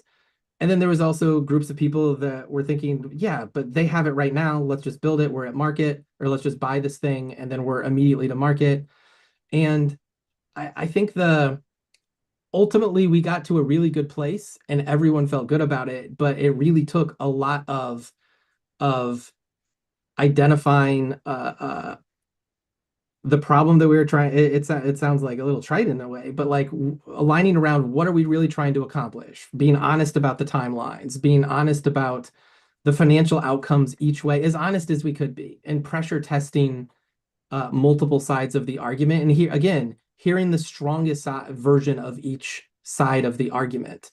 And because the goal, you're never going to get to certainty, you're never going to get there, but all you're trying to do is get to the best reasoned decision available a lot of times. Like if you can get to something that we've heard all sides of it, and again, people are going to hear all sides of it and think different things still, and that's okay. But and people may change their mind throughout the process. And in that one, we ended up buying the company, and I think in whether it was the right decision or wrong decision, I think it was the right decision. It's worked out pretty well. But it wasn't obvious. It was and ultimately what mattered a lot is that everybody supported it and everybody was behind it. And even the people that were in the let me build it camp, they ultimately got behind the acquisition and understood why we were doing it, if that makes sense. How would you balance representing the concerns of individual residents with making decisions that are in long-term best interest of the city as a whole? Oh man, this the meeting tonight is like you just put your I felt like I just watched it. I mean it's the core of local government is that exact question, because on one hand we're ultimately responsible, like as a council you're responsible for the whole city, but individual concerns matter a lot, and nobody it's important to listen carefully and understand real world impact of decisions because one, nobody should feel overly surprised by something that, in my mind, that the city decides. They should see it coming pretty far away and feel like they understand it and have input and at least were heard. And I think even though there's a duty to the city as a whole, there's in a way a fairness doctrine that everybody should be able to look at a decision and say that's very reasonable. Even for the edge cases, either it's addressed or there's a reasonableness to where things landed. And I think that's really important that, again, everyone is not always going to disagree, but they absolutely need to feel heard, see a thoughtful process. And I think we saw a lot of that tonight. And I mean, again, this was like core to the bulk of the discussion tonight was around that specific problem. And I think understanding, balancing that, there's no easy answers. There's no like rubric that someone can hand you and be like, here you go, that's the answer. Every time it's going to be different. And I think at the end of the day, it comes down to in some ways a moral judgment, but ultimately balancing those things, keeping yourself honest, listening to your fellow council members, listening to residents and seeing where they're coming from and realizing those are real people and like what's the impact of what we're trying to accomplish versus how it impacts the real people. All right, last question. Okay, so after all those questions, is there anything else you want to add? I really appreciate everyone taking the time. The thing that excites me, I think, my mix of kind of direct governance experience and practical executive experience with budgets and contracts and regulated environments, hopefully would be, if I was fortunate enough to be appointed, would be something that, like, well, I think you can always learn more, and we're all like lifelong learners. I think a lot of what I bring to the table would allow me to step in and be pretty able to contribute from day one. And regardless, I think it's a pretty exciting time for Stevenson. So I appreciate the time. Thank you. All right, well, thank you, Dee. Appreciate your application here. All right. We're gonna move up over to Susie. Susie, would you mind maybe sitting over here by I don't mind. Rick? All right. All right. Well, thank you for coming tonight. Thank you. All right. Same rules. We'll give it 20 minutes. Don't feel like you have to fill it all either. So, so we'll kick off the questions. I don't remember the questions. Okay, good. Thank you for being here tonight. Please tell us about your background and why you're interested in serving on the Stevenson City Council at this time. My background, I'll split it. I'm sorry, Susie. Yes. Shade. Maybe shade. Like the lampshade. Yeah. Sorry, Mary was asking. Yeah. Okay, go on. I'm sorry to interrupt you. My background is in kind of two pieces. I came into the corporate world when I was right out of college and I was a software developer and then moved my way up in large IT outsourcing companies. So I was involved in managing teams of 50+ people, selling large deals for those companies and delivering systems and processes and financials to those companies. So it was very corporate career. And then about 18 years ago, I switched gears and started my own firm called Vector Business Solutions. And it was 100% remote, long before that was popular, and providing systems, setup, integrations, and financial systems and processes for small businesses and some mid-sized businesses, as well as outsourced accounting services and financial reporting and financial modeling for those businesses. So I've got a team across the globe right now and customers across the country, and it's all remote still. Nobody's here in town with me but me. And we have, I've learned a ton about many different kinds of businesses and business problems, and I've worked with companies that we walk into cold and have to learn very quickly what's going on and how their operations are working and try to please a lot of stakeholders in making decisions and helping them move their business forward. I feel like at this point in my life, I really wanted to take what I've learned in my business career, in my life, and apply that to something to help my community. And I saw this, been thinking about this for a while, and this opportunity came along, and I felt like the timing was right for me. Was also excited to see the evolution of the council and some new players and some new ideas and some fresh thoughts. And I felt like it's a good opportunity to join in to that change. Well, welcome. And what do you believe are the top 2 or 3 issues the city of Stevenson should prioritize? I think Adi did a great job at that, so I won't dive in too deeply. I would have immediately said the sewer and infrastructure issues. I think that kind of bleeds into some trust issues with the community. A lot of that predates this council, but I think there's an opportunity for reclaiming some trust and hearing the community. I'm not kissing up when I say I loved hearing that you guys reached out to community members. I thought that the process that was displayed here tonight was really refreshing. It was really neat to see strawman solutions, discussions with community rep talking about the impact on individuals, whether or not the money we would receive for these minor fees was really going to be worth what it was going to do to the community and the community trust. So I think community trust and the infrastructure kind of goes line. The other thing I think is notable, partly my husband, Bob, he owns a small business here in town, Ocean Flight. I'm not pitching it, it's just on 2nd Street. We've observed obviously the cyclical nature of being in a tourist town. It's a beloved community and we love being here year round. We don't go anywhere, but we've seen how it impacts the businesses to see that cyclical nature. And that's an issue. I think it would be great to work with the the Chamber of Commerce and try to do more things to bring in revenue and business throughout the year. And housing kind of goes hand in hand with that. Some of it with the vacation rental issues that are coming up, but just having available housing for the workforce to support the businesses that have these cyclical nature in their revenue. So I think that's another important factor in the city. Okay, great. Wow. Yes. Have you been involved in civil service, community organizations, or public service? Before, sorry. Yes, back in when we lived in California, I was very involved in setting up a chapter of Kids For, which was a volunteer organization through the schools that was focused on bringing kids and their parents of all walks of life into community service. The goal was to show that community service can be done by anyone. You can be a recipient of service and still give and do service. So I was involved with that for about 5 years, brought the chapter in with some other parents and actively participated in cleanups and feeding the unhoused and things like that. So that was probably my biggest experience in giving back.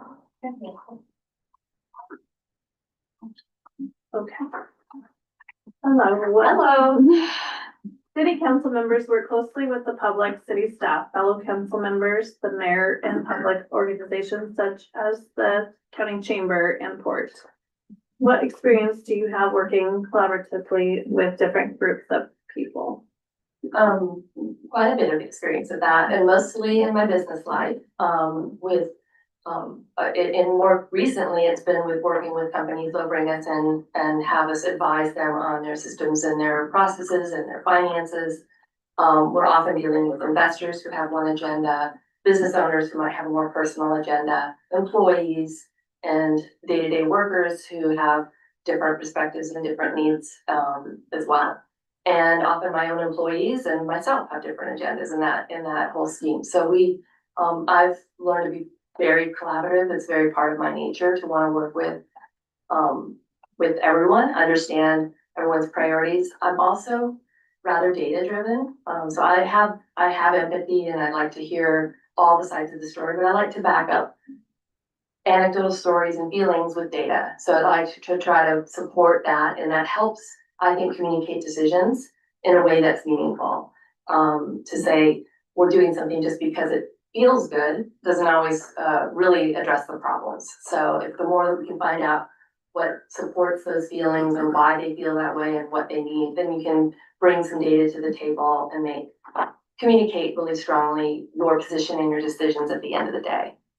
I also think that for me, when you work collaboratively and you hear each other, which again, I'm not kissing up when I say this, I just saw today, the straw man, the discussions, the talking it through. I think at the end, the people who've made the decision can then come forward and be very strong and sound in their support of that decision, even if it wasn't completely their idea.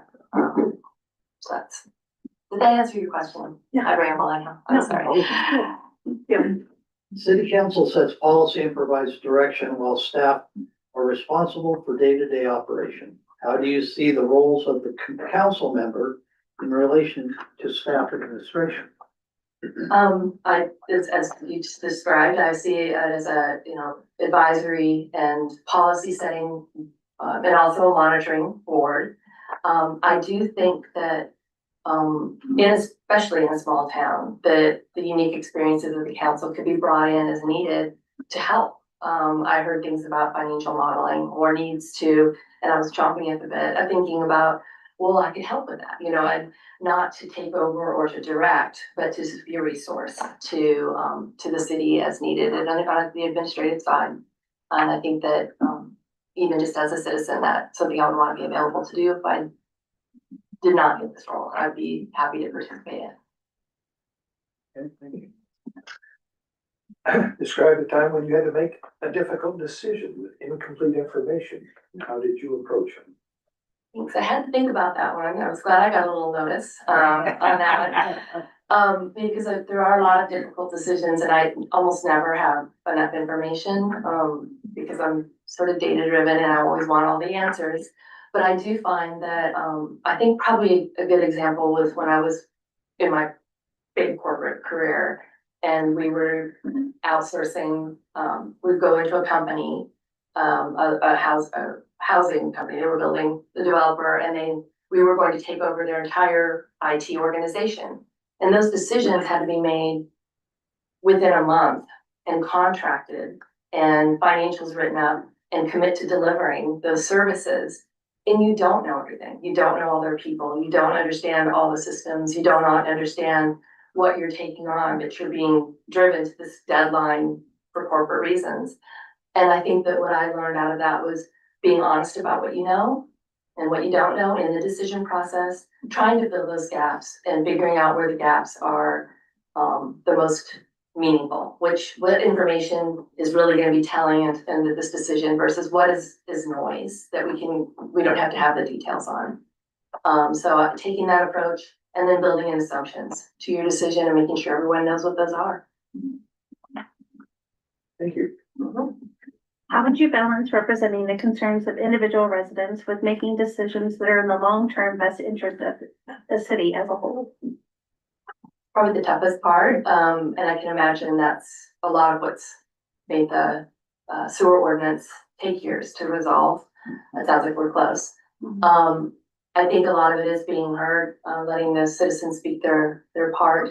I think sometimes what seems like a squeaky wheel or seems like a single person's anecdotal scenario, comments, if you really look for it, you'll find out that that's the pulse, that you're seeing the pulse of the community. So I think that there is, instead of discounting when you hear from one person who happens to speak up, looking and asking to find out if it's a theme or if it's anecdotal. And then when you can, if you can address an individual while still, addressing the greater good, that's obviously the ideal.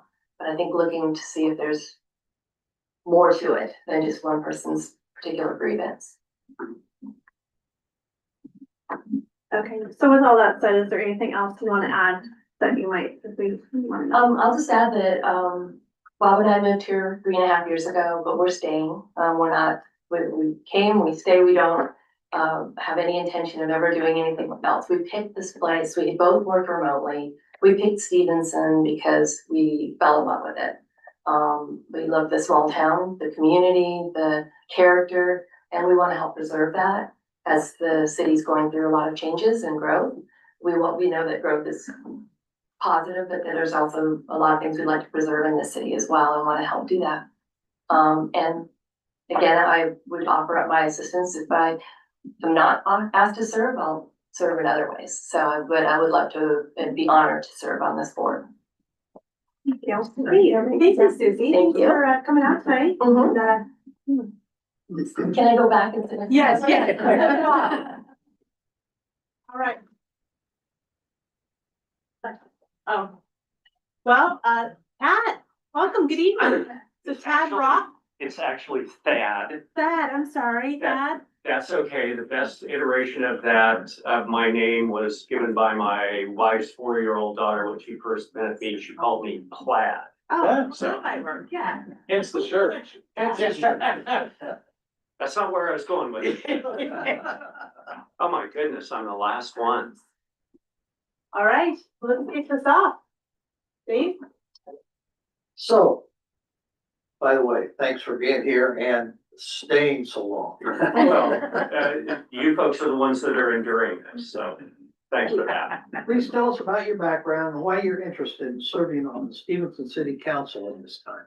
Okay, well, I promise not to go the full 20 minutes, so I'll start with that. So most of my career has been in working in the public sector.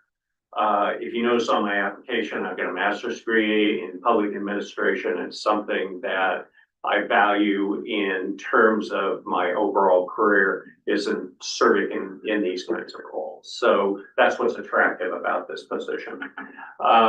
I spent about 17 years working for a PUD in Oregon, a little bit bigger than Skamania County PUD, but that's where I got my introduction into public organizations in Oregon. I think in Washington, very similar, that those are considered municipalities. So I'm very familiar with all the regulations that come from the federal and state level that direct the services in the approach.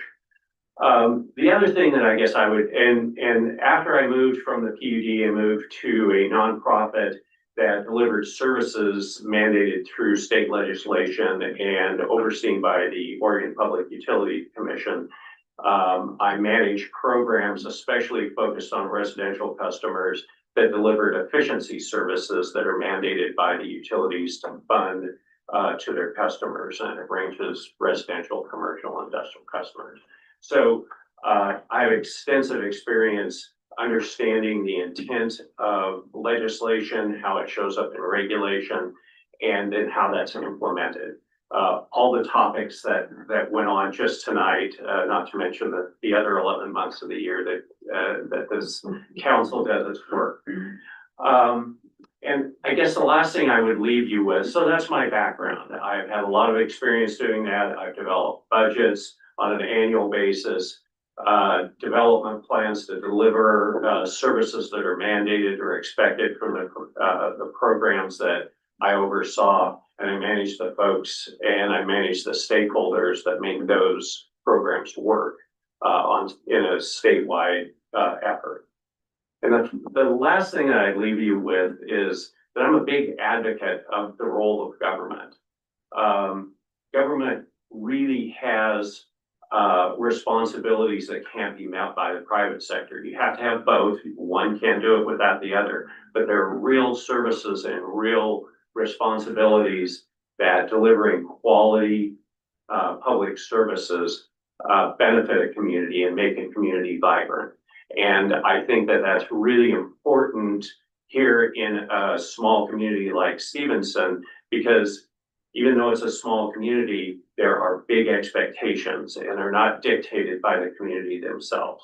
We have to keep that in mind as we try to maintain those level of service and make Stevenson an attractive place for folks to want to visit and to live in.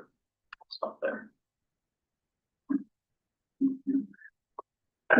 And what do you believe are the top 2 or 3 issues the city of Stevenson should prioritize over the next few years? Well, I'm not sure I have much to add to what's already been said. You know, infrastructure is a key thing that the city controls. And the residents and the businesses have an expectation that those services are delivered and delivered in an effective and a cost efficient way. And so that's an obvious one. It's not just sewer and water, which we've heard about tonight, but we've also heard about the roads. I have a little less experience there, a fair amount of experience on the utility side to understand rate setting and various ways to pay for capital intensive projects and that sort of thing. The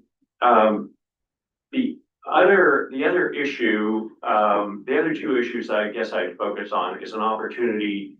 There's been quite a turnover here in both staff and in the council itself. And this is a real opportunity to develop a more to improve on some of the challenges that this turnover represents. And that's a real attractive piece from my perspective to participate in. And I think others have said the same thing. There's an opportunity to develop a sort of a climate that really emphasizes the ability to communicate and to commit to large, challenging projects through the development of a good culture that not only strengthens the council itself, but strengthens the credibility with the community. I'm going to stop there. I have another one that I think I can shoehorn in elsewhere. Have you been involved in civil service, community organizations, or public service before? Yes, as I described, most of my professional career is around government related service delivery. But something maybe more germane, in the last few years, when it comes to the energy business, there's been a real focus on income-based programs. And the term of art is energy burden. And so what's the cost of energy for an individual residential customer? And if it gets to some percentage of their total income, there's a desire to at least limit the amount of total cost that, say, a low-income customer has to face. And the intention there is to make sure that they're not overburdened. In delivering those kinds of programs, myself and my team worked very closely with community-based organizations across the state. And I've had a real opportunity to understand the challenges that small organizations face in dealing with an entity like Energy Trust from their perspective, was quite a large organization, and it has gotten kind of large. And so from a community service or a service-oriented approach, I've really gotten quite an eye-opening exercise in understanding what the day-to-day life of these small organizations are and how the loss of a single individual in that organization can really undermine the delivery of the good work they do in the community and meeting the needs of the clients that they serve in communities smaller even than Stevenson. So. Okay. City council members work closely with public, city staff, fellow council members, the mayor, and public organizations such as the county, chamber, and port. What experience do you have working collaboratively with different groups of administration? Well, most recently, well, let me step back for a second. The role I played in my previous employment required direct work with quite a wide range of stakeholders. Utilities, which were considered the funders, the PUC, which is the regulator, and then you had stakeholders that might want to represent a certain faction or customer group. And it was a regular process to bring all of those voices together to come to a solution about a specific problem. So I've had substantial experience in doing it, whether it's working with my own staff and restructuring when elements had changed and we needed to look differently and work differently, to a statewide effort to deliver new heating systems to low income customers that didn't have heat in their home. So. Start there. City council sets city council sets policy and provides direction while staff are responsible for day-to-day operation. How do you see the role of a council member in relation to staff administration? I think it's been pretty well articulated by everyone else. I would agree with what, just about everybody said. There's protocol, of who you go through and who you get information from. And, I value, as an employee, having, my board members follow that. And I'm sure that employees here would, appreciate the same approach. Yeah, thank you. Then describe a time when you had to make a difficult decision with incomplete information, and how did you approach it? Well, doesn't that happen every day? I think, again, a lot of good answers I heard already. I think the trick is, to do two things. First of all, what's your goal or goals? Keep that in front of you, and hopefully there's some agreement with whoever you're working with, whether it's your spouse or the council. And the other thing is recognize there's no way that you can anticipate what's going to happen in the future. And you have to be prepared to be flexible and reassess based on the circumstances. There's never a situation where you have enough information. And when you do, you're probably kidding yourself, or when you think you do. So you have to be flexible. Thank you. How would you balance representing the concerns of individual residents with making decisions that are in the long-term best interest of the city as a whole? That's the job, right? Yes. You listen as much as you can, and then at some point you have to make a decision. And as has been iterated by other folks, you have as open a process as you can possibly support. And again, I'll go back to my last answer. You can't be so committed to a decision that you can't acknowledge that what you chose didn't work. And you have to be prepared to make a change. That's the reality. I haven't looked at my phone for 45 minutes. Who knows what's happening? That's a skill set in and of itself. I gotta get this over so I can check my phone. Okay, so is there anything else you'd like us to know about yourself that we haven't already asked? No, I think you've heard about me. I've done this kind of work throughout my career. This is an opportunity. It's a new group. It's very attractive. I've had opportunities in the past to participate in these kinds of situations. When you get old like me, you have to look for opportunities to keep things new, whether it's this opportunity or a different one. I appreciate the attention. I mean, you sat through nearly an hour's worth of commentary here just on this one decision, not to mention everything that else you've had to deal with. I certainly appreciate that. And as everyone else has said, regardless of what the decision, I've been showing up at these meetings periodically for the last few years, and I'm going to continue doing that regardless.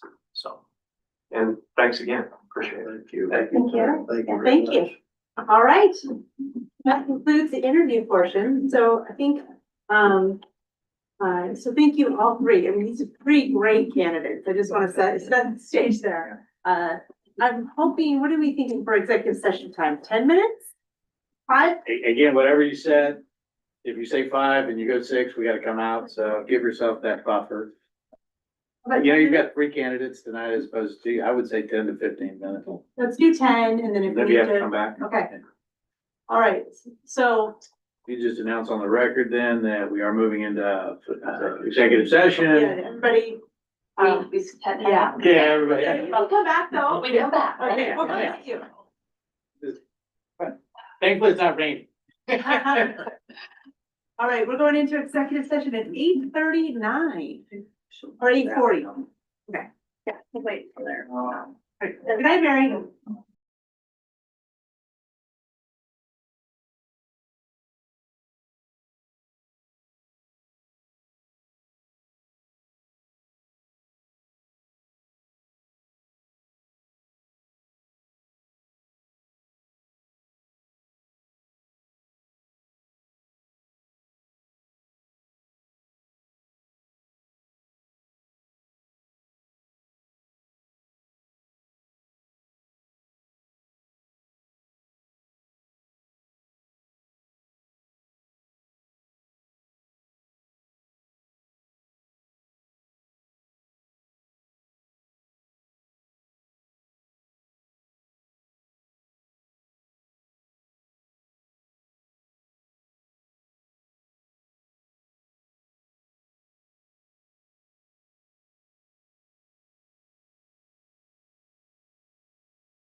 Just we have it on our record.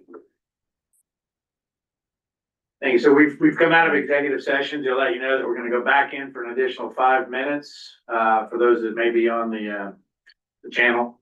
And we will advise those who are waiting. And we can go back out.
everybody. All right. Okay, well, I will entertain a motion. Simply make a motion. I would like to move that X be appointed to city council for the remainder of the term of council position number 3. Oh, that's a lot. So, 3 or 5? who's named that? 3 or 5? I can't, which position is it? What's the agenda? Is it 3? That's what I thought. Okay. Yeah. We just don't want to have confusion with the position number and put somebody on. I'm sorry, I should have put the language at the bottom to help you guys. I simply saying, you simply saying, I moved it. Yeah, I move to make the motion to appoint Addie Elliott for position number 3 in city council. Yeah, that's good. Yeah. Is there a second? I'm seconding that. We have a first and a second. Any discussion? Any discussion? No? I think all of the candidates. I know, this is terrible. This is like I didn't know. arguing with your wife what you're gonna name your firstborn. Smash them all together. You got 5. Maybe we should appoint them all and have this sort of role.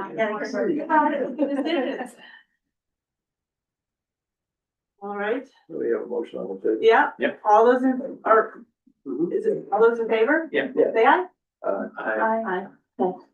Adi, it is? Yeah, I didn't, Ms. Van Val, I didn't hear. Oh, But it's not if you second it, you didn't have. okay, so you have a 4-0 vote for the record, Yeah, 4-0. aye. Thank you.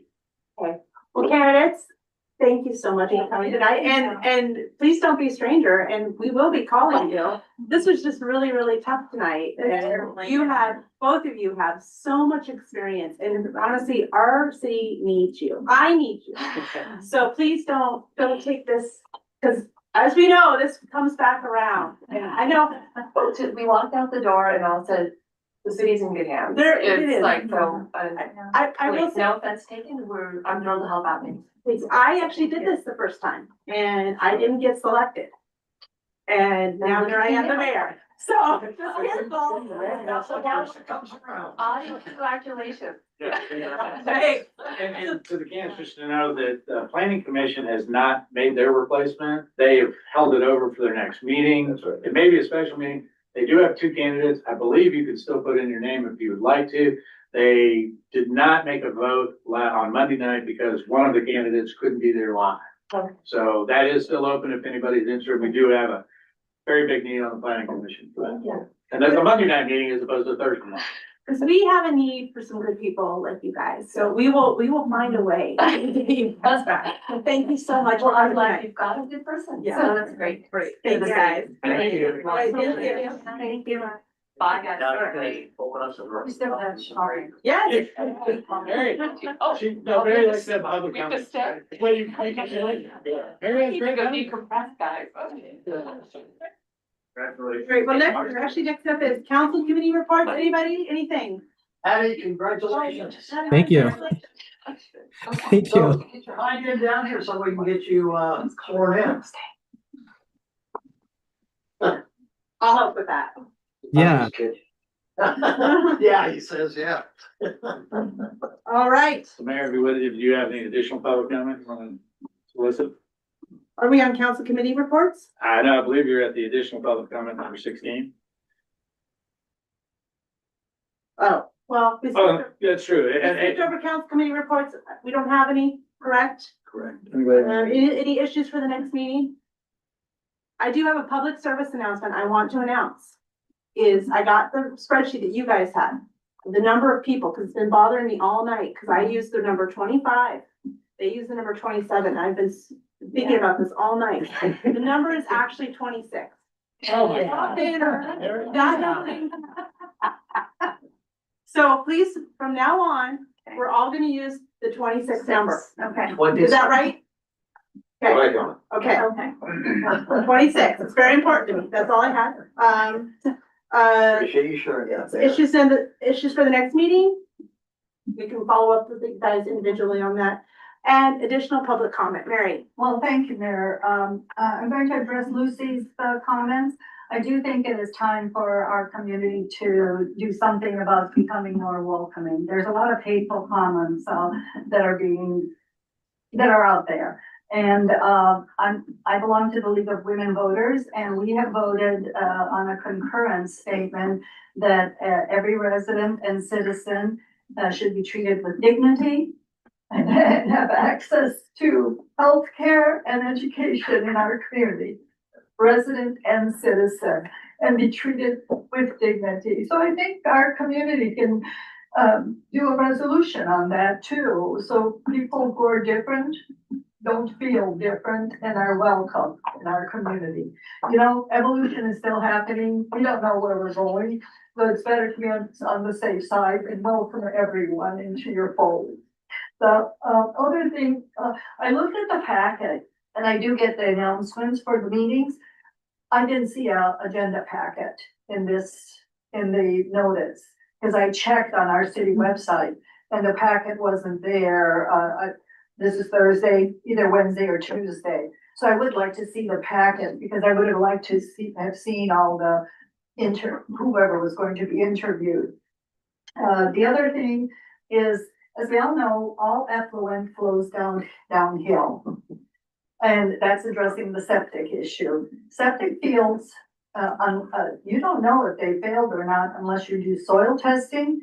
And if you actually clean out your septic tank to see what the state of your, because it could be working, quote unquote, but it might not be actually doing the full job, especially some of the 40 and 50-year-olds that are here. So I'm going to do a public records request from the county, because they do the septics, and ask how many total septics do we have in the city, because it might not be 26 that are affected and that. So that's one thing, and I would like to see at least a yearly or one what do you call it, inspection per every 2 years. And the certificate would have to be given to the city. I don't know how much it costs, but I'll be contacting Department of Ecology just to bring my brain into that function. And also, all the septic systems that we're talking about today should have by December 2020, end of December 2026, an inspection.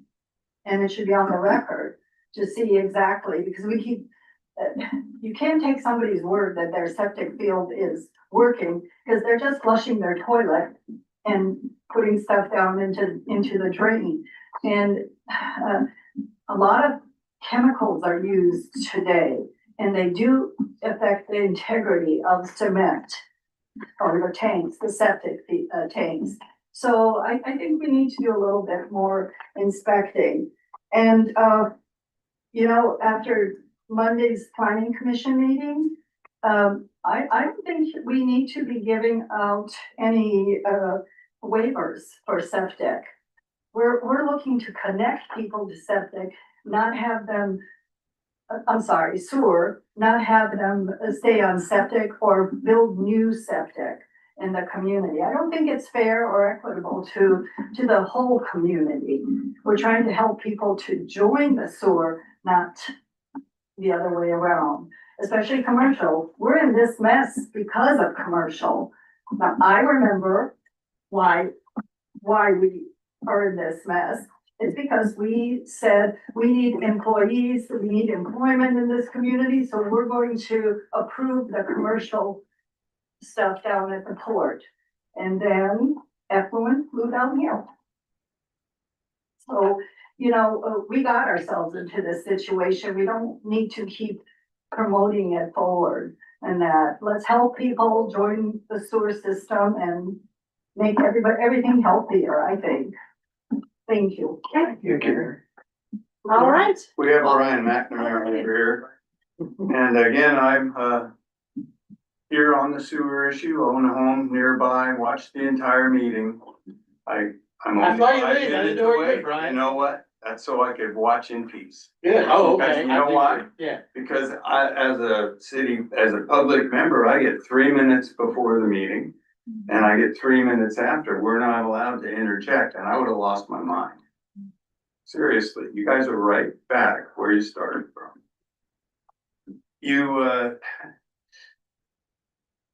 Dave, you just made it, so what do we have? We have a proposal coming in, May 21st.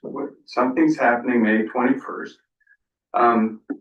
But if you really, you mentioned that you need to look at the costs, and that is true. You guys, you don't have a basis. It was never conducted for the cost per, septic owner to connect what the cost.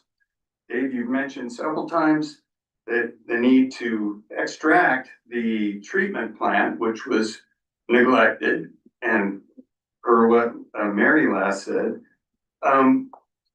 if you subtract that out, I can tell you that it costs $450,000 for the loop road and the main D, which you have mentioned many times in the past was unnecessary. Main D captured 5 septic owners. Is that what you said tonight? I believe it was 5, yeah. Yeah, that's a tiny amount. And yet the cost, when you get down to, you say, oh, we're gonna give them a year, or you get the full FDC. That's what you already offered. You get a certain period, and then you pay the full stick. And that's not really incentive, because that instantly kicks in $20,000 to $40,000 worth of on-site work, maybe a little less. And at the end of that on-site work, whether you had a waiver or not, you're gonna start paying $140 a month, or let's say $150, that's $1,800 a year, $10,000, that's $18,000 in sewer fees that you wouldn't have had if you were just allowed to use your septic. And another thing that came up is, septic systems are ever changing. You might lose the space on your lot, and so you would have to connect. Well, we're talking about 27 people that had lines put in front of their house. And the rationale in the past was that we need the money, we need the money, we need the money. How much money that will ever be, Dave, you brought up tonight, you don't know. Never have. And that memo that I gave you from FCS in the very beginning, 2023, they pointed out to the city staff that this was very hard to do. I don't have it in front of me, but you can read it, and it's not cost effective, and it creates political turmoil, and you're asking people to give up their working septic system or repairable septic system for, it may be 20,000, it may be 40, and then you're accepting $150 a month in perpetuity. So you gotta realize that if you give somebody a trigger time, you're gonna have what Tina said. People are gonna get forced out of town. If I had, I'm not in that situation, but if I had to cough up $20,000 and go on, or $40,000, and whatever my fee was or not, that's a huge chunk of change. And that's gonna affect the property values. So I can run on, but we are right back at do it because you can.